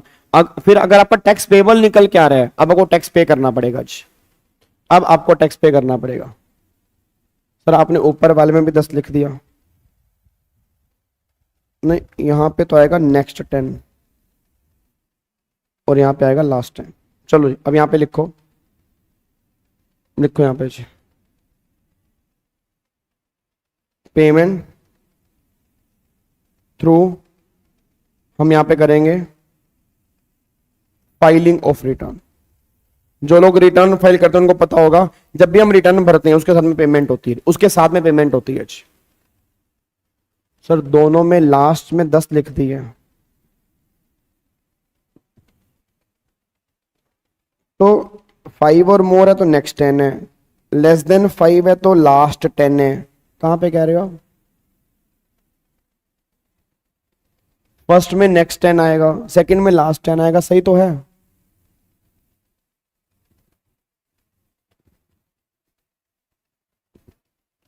कहां पे कह रहे हो? डन? चलो जी अब यहां पे आ जाओ जी। रिटर्न यहां पे लिखा है पेबल, हम करेंगे payable through filing of return जी, payable through filing of return. चलो अब सुनो ध्यान से, अब फाइनली अब जाके हमारे 18 स्टेप्स खत्म हो चुके हैं जी। अब जाके फाइनली हमारे 18 स्टेप्स खत्म हो चुके हैं। एक बार फटाफट से मुझे 18 के 18 स्टेप्स रिवाइज करवा दो कि 18 स्टेप्स में आपने क्या पढ़ा। सारे बच्चे कसम लगे माता रानी, अगर आपने नकल मारा, ओए बंद कर, एक बार बंद कर, एक बार ये जो रजिस्टर एक बार बंद कर, कसम लगे माता रानी की अगर आपने नकल मारा, नकल कोई भी नहीं मारेगा जी। ठीक है चलो अब सारे के सारे बच्चे 18 स्टेप्स बताओ जी। सर स्टेप नंबर 18 रीड कर दो। 18 में लिखा है payment to government if tax payable through return of income. Payment to government if tax payable through return of income, और यहां लिखा है payment then filing of return of, payment through filing of return of income, payment through filing of return of income. चलो जी इसमें laser नहीं होते। अब सारे बच्चे कम ऑन, हेलो भाई साहब, ओए दोबारा से, हेलो ओए ओए मत, एक बार दोबारा से सीधो के बैठ, बिल्कुल सीधो के, बिल्कुल सीधो, बिल्कुल सीधो के, अरे बिल्कुल सीधो के बैठ जाना। दर्द है क्या टांग में? है दिक्कत है क्या कोई? नालायक। चलो हाँ जी कम ऑन, 1 2 3 स्टार्ट। हम कितने स्टेप्स करने जा रहे हैं? 18 स्टेप। 18 स्टेप किसके हैं? इनकम और टैक्स को निकालने के। एक बार फटाफट से फाइंड आउट करते हैं कौन कौन से स्टेप है। सबसे पहला स्टेप कौन सा निकल के आ रहा है? स्टेप नंबर 1 निकल के आ रहा है कि सबसे पहले हमें डिटरमाइन करना है रेजिडेंशियल स्टेटस। रेजिडेंशियल स्टेटस में क्या डिटरमाइन करेंगे कि वो पर्सन इंडिया का रेजिडेंट है या नॉन रेजिडेंट है। अगर रेजिडेंट है तो ROR है या RNOR है, क्योंकि इनके अलग अलग रूल्स हैं। हमने फाइंड आउट कर लिया रेजिडेंशियल स्टेटस। अगला कॉन्सेप्ट फिर क्या निकल कर है? उस इनकम को क्लासिफाई करेंगे 5 हेड्स में। क्लासिफाई किसके तरह में? Salary, house property, PGP, capital gain, other source. हमने क्लासिफाई कर लिया। क्लासिफाई करने के बाद उस इनकम को हम कंप्यूट करेंगे। उस इनकम को कंप्यूट करेंगे अलग अलग हेड में, क्योंकि अलग अलग हेड में इनकम निकालने के तरीके अलग अलग होते हैं। ये बातें हमने वहां पे डिस्कस की थी। फिर इनकम कंप्यूट कर ली, उसमें क्लबिंग ऑफ इनकम को जोड़ दोगे, लॉसेस को माइनस कर दोगे, तो बैलेंस आपकी आएगी ग्रोस टोटल इनकम। उस ग्रोस टोटल इनकम में से अगर आप डिडक्शंस माइनस कर दोगे 10AA और 86 सेक्शन नंबर अपना चैप्टर 6A वाली, तो आपकी टोटल इनकम आएगी। उस टोटल इनकम के बाद गवर्नमेंट ये बात कहना चाहता है कि जब तुम्हारी टोटल इनकम यहां पे निकल के आई, उस टोटल इनकम में रेट हमें एप्लीकेबल करने हैं। रेट में स्पेशल रेट आपका निकल के आ रहा है, स्पेशल रेट PH, और रेट में नॉर्मल भी है। अब अगर स्पेशल इनकम है तो स्पेशल रेट लगेंगे। स्पेशल इनकम कौन सी है वो हम डिस्कस करेंगे। नॉर्मल इनकम है तो नॉर्मल रेट लगेंगे जी। अब नॉर्मल इनकम और स्पेशल इनकम से पहले हमने ये देख लिया कि आपका टैक्स जो निकल कर आया इस स्टेप के अंदर, चाहे वो नॉर्मल से हो चाहे वो स्पेशल से हो, आप इसके बाद सरचार्ज ऐड कर दोगे, अगर कोई रिबेट मिल रही होगी तो रिबेट माइनस कर दोगे, कोई अगर अपना अपना ये जो एमआर जो होगा वो इसमें से कर लोगे, फिर जो बैलेंस आएगा उसमें 4% सेस जोड़ दोगे। 4% सेस जोड़ने के बाद तुम्हारा फाइनल यहां पे आ जाएगा। फिर 4% आपने सेस जोड़ दिया। अब सेस जोड़ने के बाद जो हमारा अगला स्टेप निकल के आता है कि हमारा क्या, एएमटी, कि कम से कम आपको इतना टैक्स तो देना ही पड़ेगा कम से कम। अब फिर एएमटी तब लगेगा अगर आप नॉर्मल स्कीम फॉलो कर रहे हो। डिफॉल्ट स्कीम वालों में एएमटी वाला कॉन्सेप्ट ही नहीं है। तो डिफॉल्ट स्कीम में क्या है कि जो हमारा नॉर्मल टैक्स आ रहा है डिफॉल्ट स्कीम से वही पे करना है, और जो डिफॉल्ट स्कीम में नहीं है उनको क्या पे करना है, जो नॉर्मल टैक्स आ रहा है वो और एएमटी इनमें से हायर जो आ रहा है वो यहां पर पे करना है। तो एएमटी में दिक्कत ही आ रही है। फिर अगले कॉन्सेप्ट में दोनों में से स्कीम कौन सी बड़ी है, डिफॉल्ट स्कीम या ऑप्शनल? ऑप्शनल और AMT whichever is, optional और AMT whichever is, hello भाई साहब ओए इधर, ऑप्शनल और AMT whichever is higher. फिर जो हायर होगा, फिर यहां पे हमारा जो हायर आएगा उसको हम कंपेयर करेंगे नॉर्मल से, जो भी लेस आएगा वो हमें यहां पर देना होगा। ये सारी बातें यहां पे निकल के आ रही हैं। अच्छा हाँ सॉरी 9 में राउंड ऑफ रह गया, राउंड ऑफ भी करेंगे। ठीक है, उसके बाद फिर ये हमारा हो गया जी। फिर अगला पॉइंट क्या निकल के आ रहा है, अगला पॉइंट फिर यहां पे हमारा निकल के आ रहा है, हमने कहां तक कंप्लीट कर लिया, स्टेप नंबर 14 तक। 15 में अब जो तुम्हारा टैक्स निकल के आ रहा है, अगर तुम्हारा कोई टीडीएस कट चुका है, तुमने एडवांस टैक्स पे कर दिया है, तो वो टीडीएस एडवांस टैक्स माइनस करो, फिर जो बैलेंस टैक्स बनेगा वो यहां पर पे करोगे। अगला पॉइंट फिर यहां पे निकल के आ रहा है। अगला, अगर आपका टैक्स पेबल ज्यादा है तो अमाउंट पेबल है, अगर आपका टैक्स रिफंडेबल ज्यादा है तो फिर सॉरी अगर आपका एक्चुअल टैक्स ज्यादा है टीडीएस से तो फिर तो भैया सिंपल सी बात है आपको अमाउंट पेबल है। अगर एक्चुअल टैक्स कम है टीडीएस ज्यादा तो फिर आपका रिफंडेबल वाली कैटेगरी में आ जाएगा। बस ये पर ध्यान दो। फिर बाद में क्या करेंगे, राउंड ऑफ करेंगे, और राउंड ऑफ करने के बाद फाइनली हम यहां पर पे कर देंगे। ये पूरा कॉन्सेप्ट आपका निकल के आ रहा है। अब बताओ कोई दिक्कत परेशानी?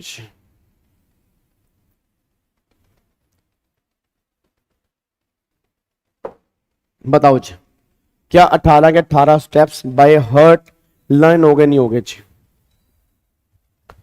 क्या आपको 18 के 18 स्टेप्स बाय हार्ट लर्न हो गए नहीं हो गए जी? बताओ, याद हो गए?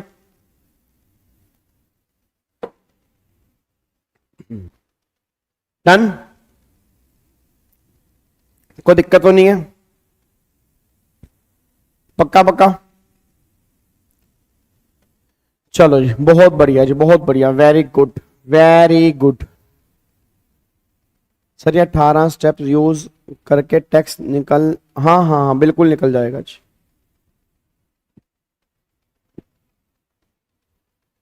सेस क्यों ऐड करना पड़ता है? सेस गवर्नमेंट चाहती है कि तुम एजुकेशन में मतलब वो एजुकेशन में कंट्रीब्यूट करो, देश की हेल्थ और एजुकेशन में कंट्रीब्यूट करो, ये हर एक आदमी का फर्ज है, इसलिए गवर्नमेंट सेस चार्ज करती है जी। और कोई डाउट जी? आप क्लास के बारे में पूछ रहे थे, हाँ तो अगर कल सबकी क्लास है तो मेरी भी क्लास होगी जी। अगर कल सबकी क्लास है तो मेरी भी क्लास होगी, बिल्कुल होगी जी। सेस क्यों ऐड करना पड़ता है? सेस तो मैंने आपको बता दिया, सेस को ऐड करना ही पड़ेगा आपको जी।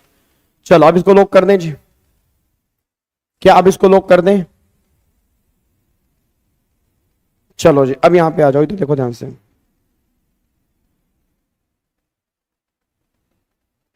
लो जी इधर देखो ध्यान से।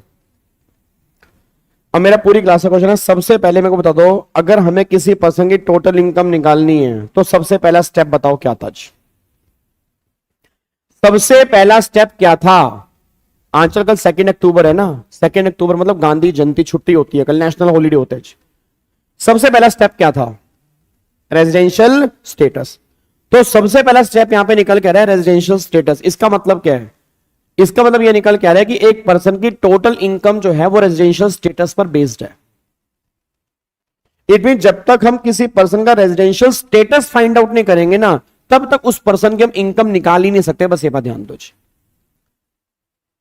तो अब सुनो, हेलो भाई साहब ओए, अब सुनो ध्यान से। अब जो मैं तुम्हें यहां पे स्टार्ट करवाने जा रहा हूं जी, अब मैं तुम्हें स्टार्ट करवाने जा रहा हूं चेक पॉइंट नंबर 1, या मैं यूं कहूं step number 1, how to determine residential status.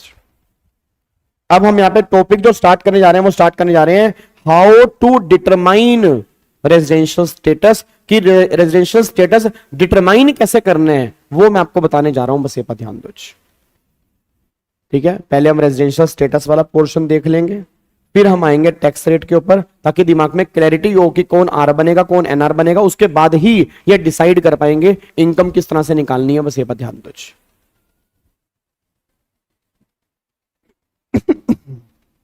लिखो यहां पे, हेडिंग डाल दो,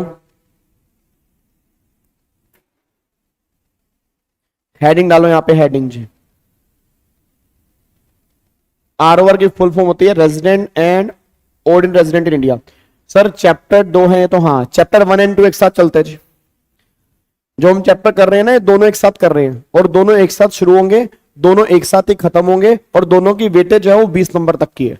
तो ये लगा लो कि हम जो भी गेम खेल रहे हैं वो 20 नंबर की है, कोई छोटी मोटी गेम नहीं है। तुम्हारे 20 नंबर इसी पे टिके हुए हैं कि अगर तुम्हें 2 चैप्टर समझ में आ रहे हैं नहीं आ रहे। टेंशन मत लो, तुम्हारा सब कुछ बीच में कवर हो जाएगा यार। तुम ये मत देखो कि मॉड्यूल का अगला पेज, मॉड्यूल का अगला पेज, जहां जहां इंटरलिंकिंग होगी वही तो कराऊंगा ना। अभी हम किस वर्ड पे हैं बताओ, अभी हम किस वर्ड के ऊपर हैं? Residential status, step number 1। तो वही तो, जब मैं टोटल इनकम वाले वर्ड पे आऊंगा, प्रीवियस ईयर, असेसमेंट ईयर, ये भी तो कराना है अभी, एसएससी की डेफिनेशन भी करानी है, ठीक है ना। तो सारे पॉइंट धीरे धीरे हो जाएंगे, टेंशन मत लो।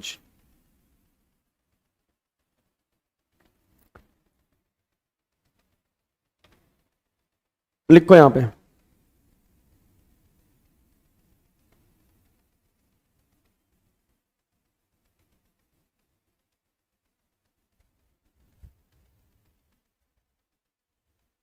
जैसे जीएसटी में कैसे कराया था, मेरे को तो याद भी नहीं है। जीएसटी में कर लिया, मेरे को तो बिल्कुल भी याद नहीं आ रहा यार, जीएसटी हमने किया नहीं किया अभी तक। Chapter 2 residential status.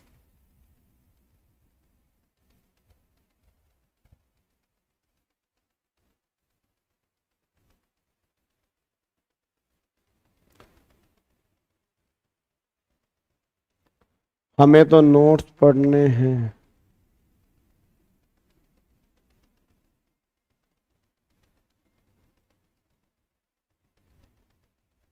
स्वाहा हो गया सर, क्या स्वाहा हो गया? एक तो पता नहीं, एक तो तुम पता नहीं, मेरे को लगता है कई बार गलत मैसेज टाइप करते रहते हो। अब जीएसटी, जैसे जीएसटी में कैसे कराया था, मेरे को तो याद भी नहीं है जीएसटी में कैसे करवाया था। चलो छोड़ो, जैसे भी करवाया था छोड़ो, अभी इनकम टैक्स पढ़ रहे हैं। अभी इनकम टैक्स में देखो जी, अभी इनकम टैक्स में आ जाओ, इनकम टैक्स में क्या पढ़ रहे हो जी। लो जी, अब यहाँ पे टॉपिक हम स्टार्ट करने जा रहे हैं, रेजिडेंशियल स्टेटस।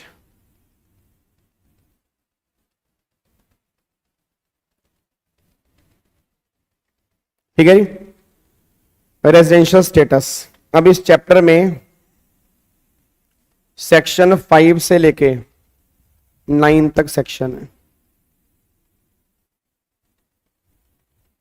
अरे मेरे भाई, चैप्टर नंबर 1 खत्म नहीं हुआ, चैप्टर नंबर 1 एंड 2 एक साथ चल रहा है यार। क्यों मेरी जान को मुसीबत कर रहे हो तुम?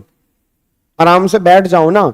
जब तुम्हारे चैप्टर दोनों खत्म हो जाएंगे तुम्हें पता लग जाएगा कैसे खत्म हो गए। टैक्स रेट हमारे हो गए, टैक्स निकालना तुम्हें आ गया। फिर जब स्टेप नंबर 1 है रेजिडेंशियल स्टेटस, उसके बिना हम टैक्स रेट देख ही नहीं सकते, उसके बिना हम इनकम नहीं निकाल सकते, उसके बिना हम टैक्स नहीं निकाल सकते। जो चैप्टर 1 कैसे खत्म हो जाएगा? बट चैप्टर 1 समझने से पहले तुम्हें यह समझना पड़ेगा ना कि कब कोई पर्सन इंडिया में रेजिडेंट है, कब कोई पर्सन इंडिया में नॉन रेजिडेंट है। क्योंकि जब टैक्स रेट की बात करेंगे वहां पे लिखा होगा रेजिडेंट वाले केस में ये रेट है, एनआर वाले केस में ये रेट है। अब अगर तुम्हें यही नहीं पता कि आर और एनआर कौन है, तो किस तरह से कैलकुलेशन करोगे बताओ? लिखो यहां पे, लिखो सेक्शन नंबर 5 से लेके 9 तक है। हेडिंग डालो section number 5, scope of total income, meaning of total income. 5 की हेडिंग ये है जी, प्रैक्टिकल बनेंगे इसके अंदर जी। सेक्शन 6 सबसे important, residential status.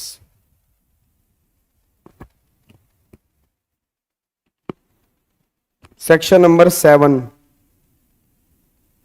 Income deemed to B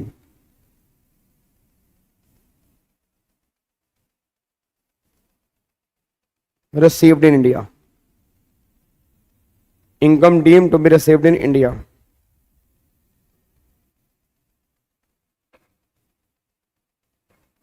ये नोट रेलिवेंट है, हमारे किसी काम का नहीं है.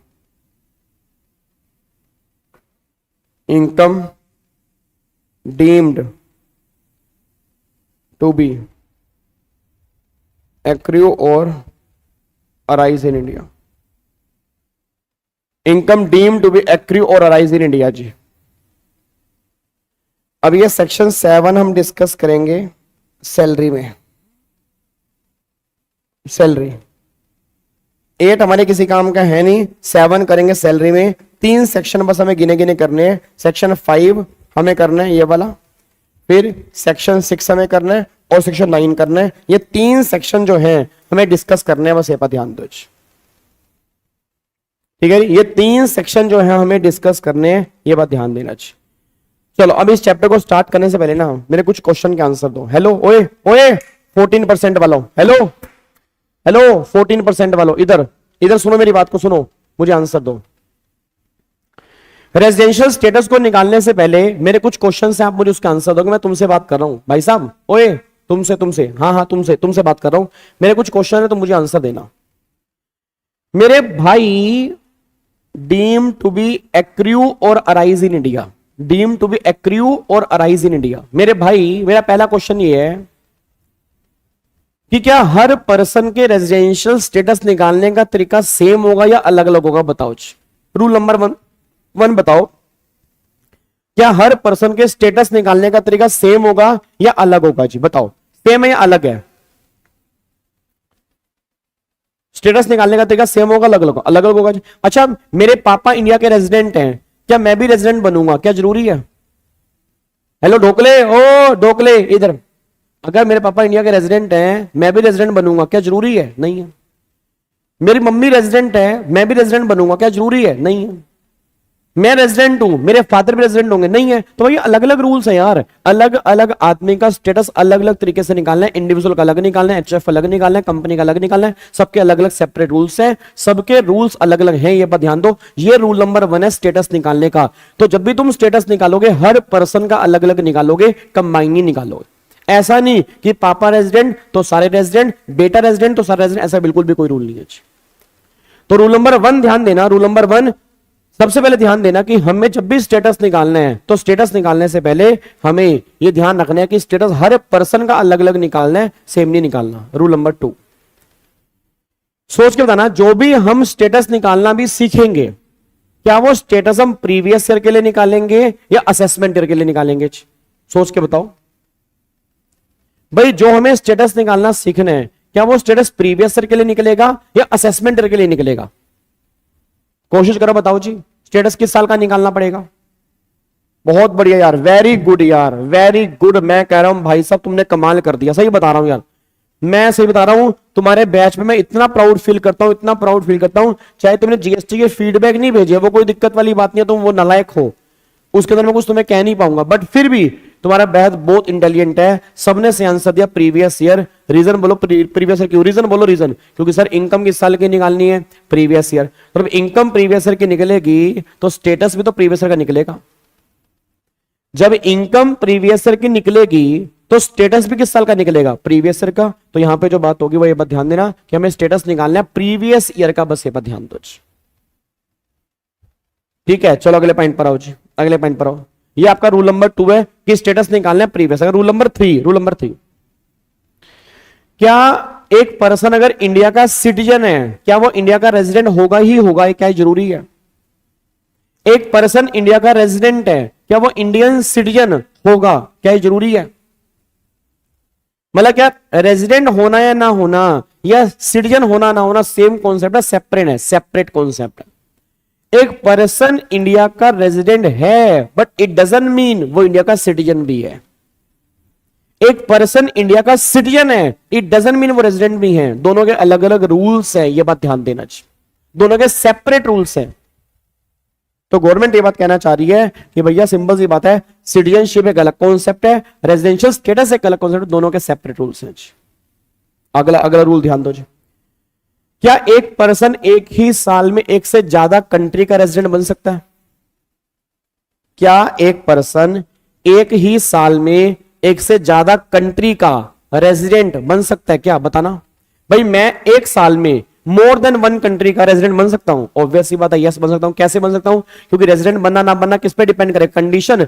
जितनी भी कंडीशन सेटिस्फाइड करूंगा, जितनी कंट्री की कंडीशन सेटिस्फाइड करूंगा, उतनी कंट्री के अंदर मैं रेजिडेंट बन जाऊंगा जी। तो सिंपल सी बात है, कोई दिक्कत वाली बात नहीं है, हम रेजिडेंट बन सकते हैं, बिल्कुल बन सकते हैं। मोर देन वन कंट्री के बन सकते हैं। जहां जहां कंडीशन सेटिस्फाइड करता रहूंगा, उस कंट्री में रेजिडेंट बनता रहूंगा। क्योंकि रेजिडेंट बनना कंडीशन पे डिपेंड करता है, बर्थ सर्टिफिकेट पे डिपेंड नहीं करता। बस ये बात ध्यान दो जी। क्या बात सुन आ रही है? अब मेरे को 4 रूल बताओ जी। रूल नंबर 1 क्या है? स्टेटस जो हम निकालेंगे हर पर्सन का सेपरेटली निकालेंगे। रूल नंबर 2 निकालेंगे प्रीवियस ईयर का। Rule number 3 Indian citizen, India का रेजिडेंट होना अलग अलग कॉन्सेप्ट है, सेपरेट कॉन्सेप्ट है, सेम कॉन्सेप्ट नहीं है। रूल नंबर 4 कि जब भी हम स्टेटस कैलकुलेट करेंगे तो एक साल में एक से ज्यादा कंट्री का भी मैं रेजिडेंट बन जाऊंगा, कोई दिक्कत वाली बात नहीं है जी। अगर ये रूल तुम्हारे पल्ले पड़ते हैं तब हम थोड़ा सा आगे बढ़ सकते हैं, नहीं तो आगे नहीं बढ़ सकते जी। क्या ये रूल तुम्हारे पल्ले पड़ते हैं और तुम्हें समझ में आ गया होगा?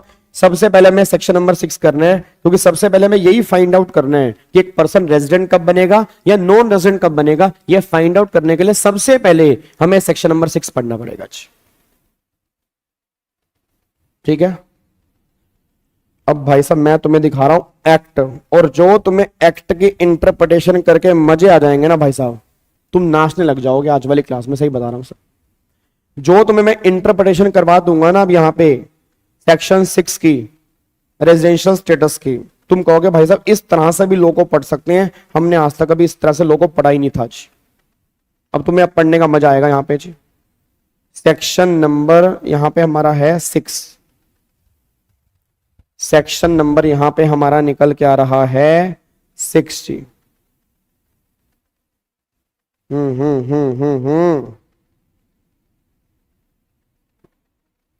सेक्शन नंबर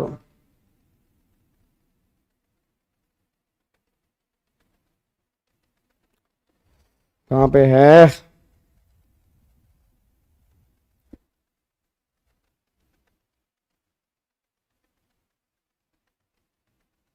ये कौन सा जी?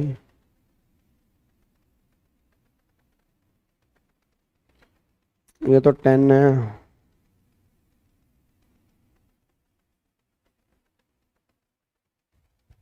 ए ये लो जी, ये लो, ये है मजेदार जी, ये है मजेदार, ये है बेयर एक्ट की लैंग्वेज, ये प्योर बेयर एक्ट है। इसमें मेरे खुद की लैंग्वेज नहीं है, ये बेयर एक्ट है। और सेक्शन 6 में टोटल मिला के 6 सब सेक्शन है। सेक्शन 6 में टोटल मिला के 6 सब सेक्शन है। अगर ये 6 सब सेक्शन हमें समझ में आ गए तो ये लगा लो एक 5 नंबर तो हमारे पक्के हो गए, 100% पक्के हो गए। अगर ये 6 के 6 सब सेक्शन हमें समझ में आ जाते हैं ना, तो ऑलमोस्ट ये चैप्टर भी खत्म हो जाएगा और एक 5 नंबर भी हमारे पक्के हो जाएंगे।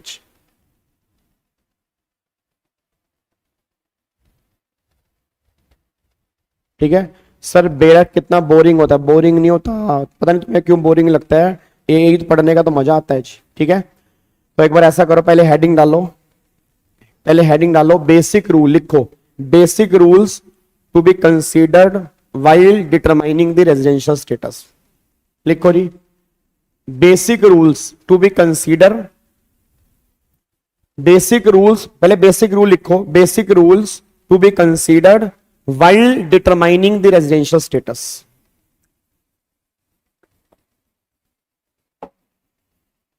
Basic rules to be considered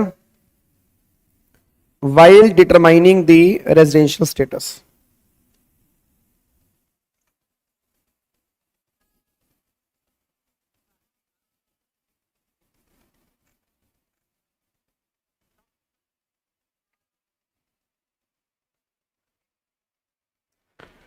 Basic rules to be considered while determining the residential status. लिखो पहला पॉइंट, जब पहला पॉइंट लिखो, फर्स्ट पॉइंट लिखो, फर्स्ट पॉइंट, फर्स्ट पॉइंट लिखो।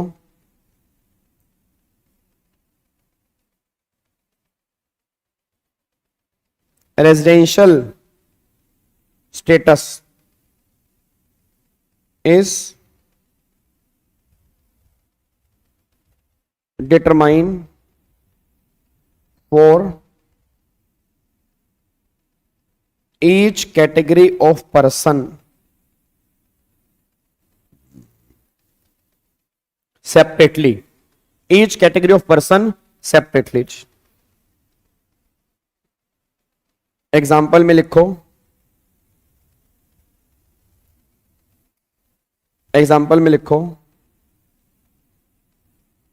Separate rules for company, individual, HUF etcetera.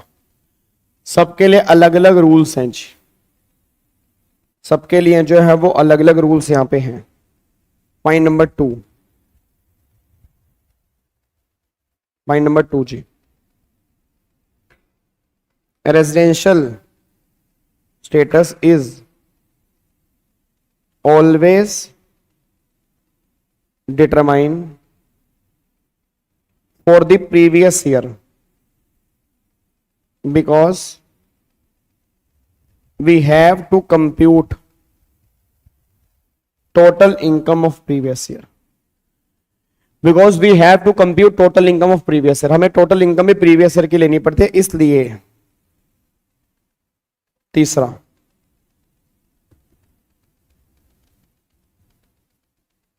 a person may be resident for more than one country for any previous year। A person may be resident for more than one country for any previous year। A person may be resident for more than one country for any previous year। Point number 4,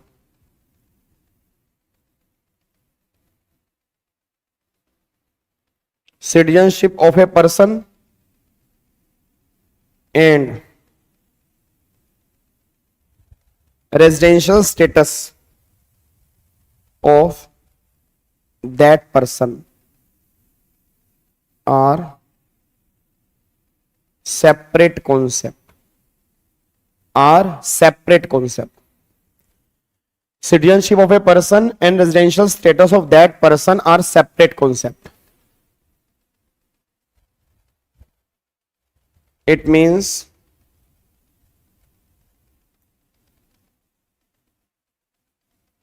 a person may be an Indian citizen but may not be resident in India or vice versa, और vice वर्सा।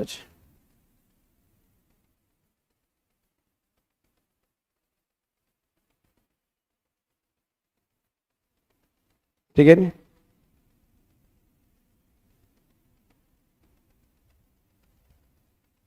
1 कहां पे कह रहे हो जी?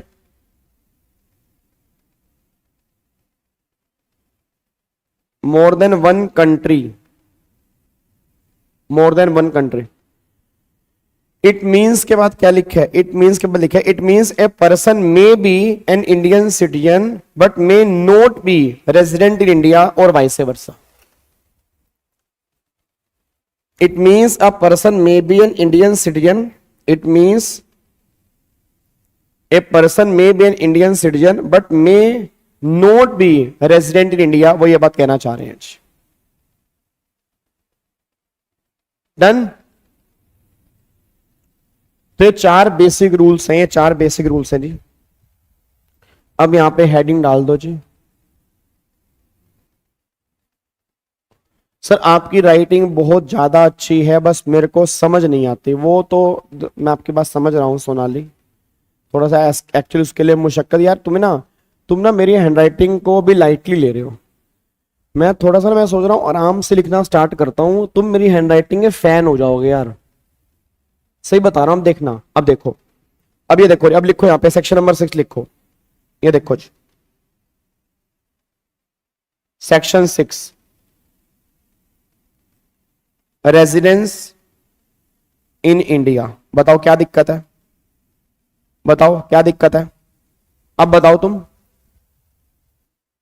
अब देखो ना तुम, अब बोलो, कोई दिक्कत है?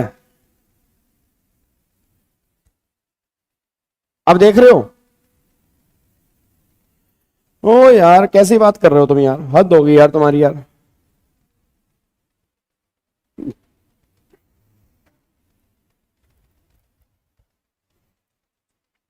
ऐसा लिखा करूं, कोई दिक्कत नहीं, ऐसा लिख दूंगा यार, ऐसा लिख दूंगा जी।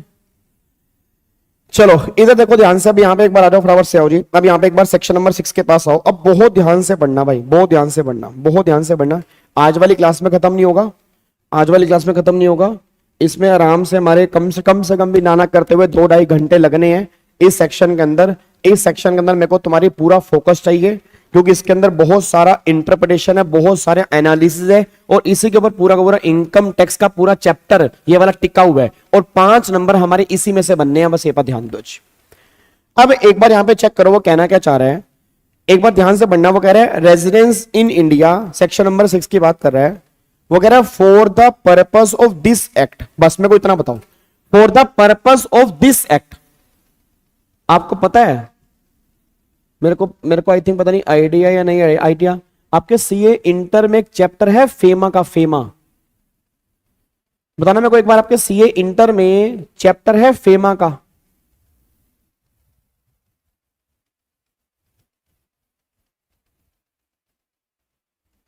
है चैप्टर फेमा का, है फेमा का, लो में है ना, लो में। तो आपको पता है जो फेमा में होता है, फेमा में एक पर्सन रेजिडेंट कब बनता है जी?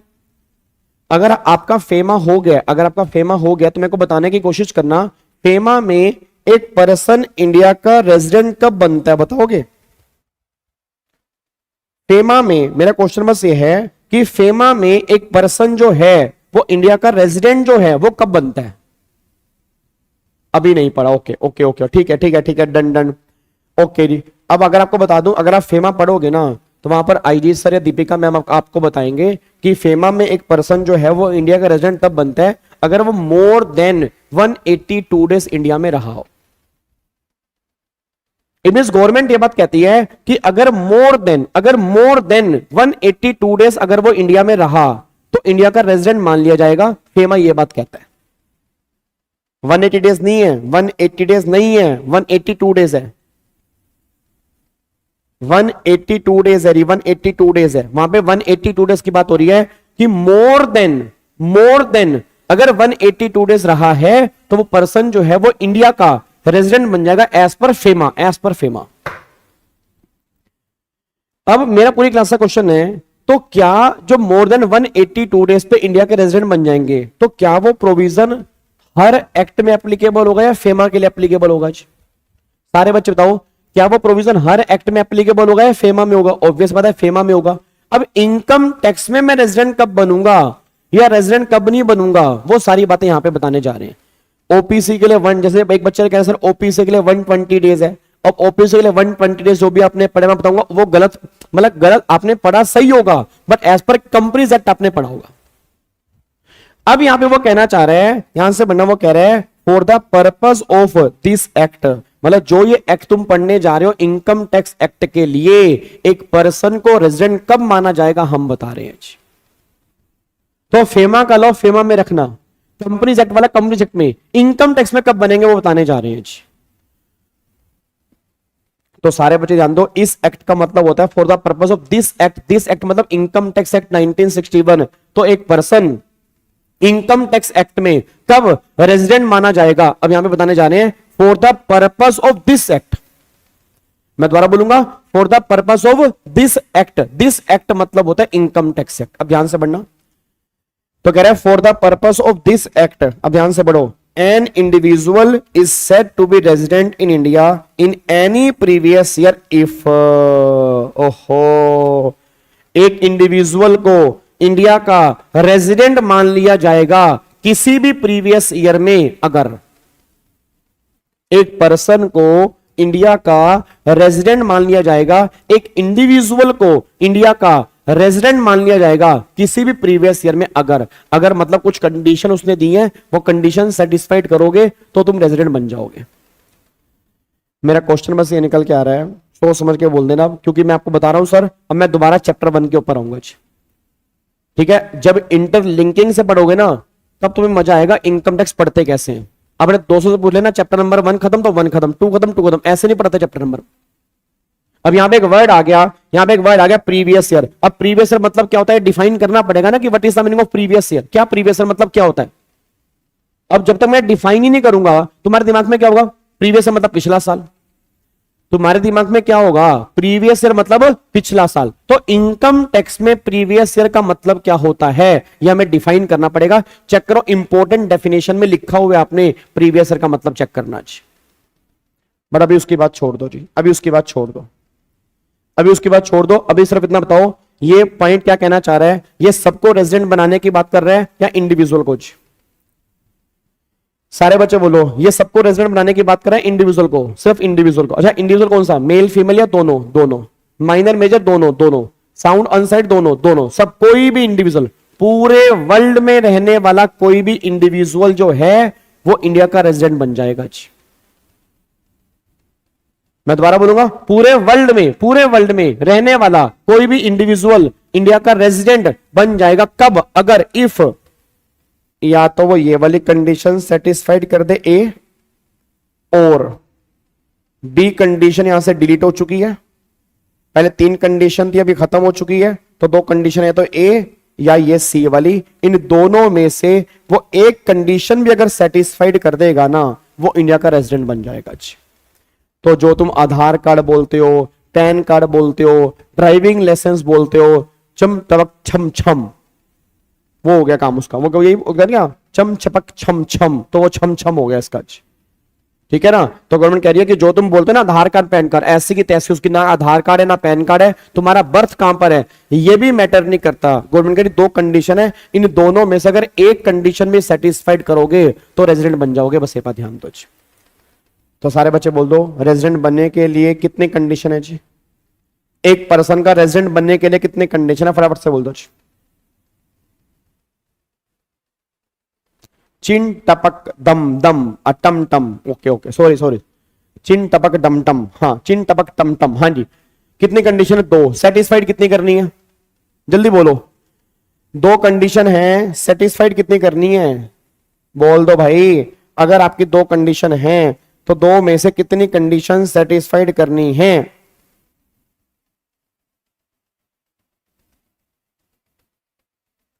जल्दी बोलो, कितनी कंडीशन सेटिस्फाइड करनी है, कितनी कंडीशन सेटिस्फाइड करनी है, बस ये बोल दो मेरे को। सारे के सारे बच्चे बोलते हैं, बोल दो कितनी कंडीशन सेटिस्फाइड करनी है? 1। अच्छा, एक कौन सी, पहली दूसरी या कोई भी? हेलो ओए ओ ढोकले, हेलो खांडवी, इधर पहली दूसरी या कोई भी? कोई भी। अगर पहली सेटिस्फाइड कर दी, दूसरी नहीं की, तो क्या बन जाओगे? रेजिडेंट। दूसरी कर दी, पहली नहीं की, तो भी क्या बन जाओगे? रेजिडेंट। दोनों कर दी तो भी क्या बन जाओगे? रेजिडेंट। अगर दोनों कंडीशन सेटिस्फाइड नहीं करूंगा तब जाके मैं एनआर बनूंगा, बस ये बात ध्यान दो। तो अगर मैं कोई भी एक कंडीशन, मैं दोबारा बोलूंगा, अगर कोई भी एक कंडीशन सेटिस्फाइड कर दूंगा तो मैं इंडिया के रेजिडेंट वाली कैटेगरी में आ जाऊंगा, बस ये बात ध्यान दो। तो 2 कंडीशन है, एक कंडीशन सेटिस्फाइड करनी जरूरी है, या पहली करूं या दूसरी करूं मैटर ये नहीं करता, बट एक कंडीशन सेटिस्फाइड करनी जरूरी है। अगर पहली कर दूंगा तो भी रेजिडेंट है, दूसरी कर दूंगा तो भी रेजिडेंट है, दोनों कर दूंगा तो भी रेजिडेंट है। अगर दोनों कंडीशन सेटिस्फाइड नहीं करूंगा तब जाके जो है वहां पे एनआर वाली बात होगी, बस ये पर ध्यान दो। अब सारे बच्चे एक बार चेक करना, पहली कंडीशन क्या? बोलो बोलो बोलो, कोशिश करो बोलने की, देखता हूं तुम्हारी इंटरप्रिटेशन चेक करता हूं। क्या है पहली कंडीशन? बोलना आराम से बोलो, पहली कंडीशन क्या है? पहली कंडीशन है an individual is said to be resident in India in any previous if आगे लिखा है ही, इफ ही, आगे बोलो बोलो बोलो बोलो, is, if he is in India in that year. अब ये दैट ईयर का मतलब क्या है? In that year for a period और periods amounting in all to 182 days और मोर। अब जितनी सिंपल तुम्हें लग रही है ना, उतनी सिंपल ये है नहीं है। जितने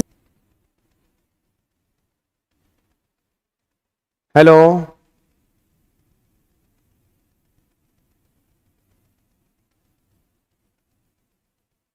क्लास चल रही है नहीं चल रही?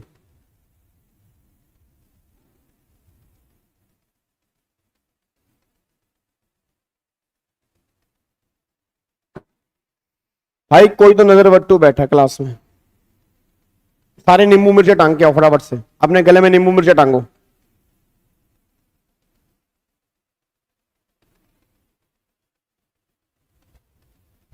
क्लियर है? ये बताओ लास्ट कहां तक सुना था आपने जी? लास्ट कहां तक सुना था आपने?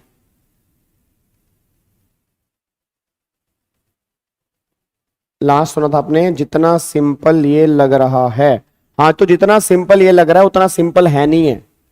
अब इसे बहुत सारे पॉइंट इंपॉर्टेंट हैं, बहुत सारे पॉइंट इंपॉर्टेंट हैं, तो चेक करना। उसने पहला पॉइंट क्या बोला है? वो कह रहा है if he is in India in that year. अच्छा बताओगे दैट ईयर का मतलब क्या होता है? यहां पे एक वर्ड लिखा हुआ है दैट ईयर, तो दैट ईयर मींस क्या? वो कह रहा है is in India in that year for a period और periods amounting in all to 182 days और मोर जी। दैट ईयर का मतलब प्रीवियस ईयर। अब बस सब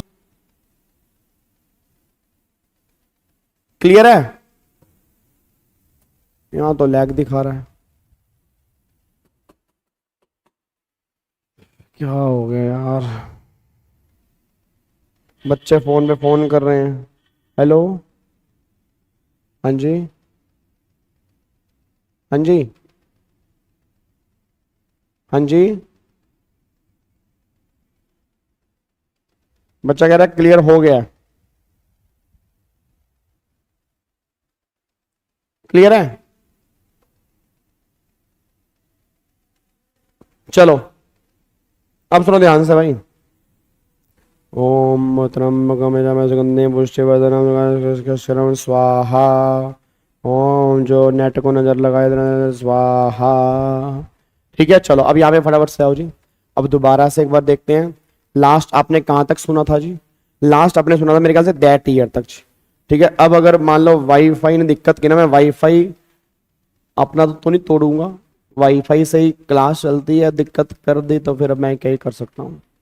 आप में से कोई नजर लगा ले नालायक, बोलते बोलते बंद हो जा रहा है। अभी भी देखो ये फिर नेट चला गया, फिर चला गया साला।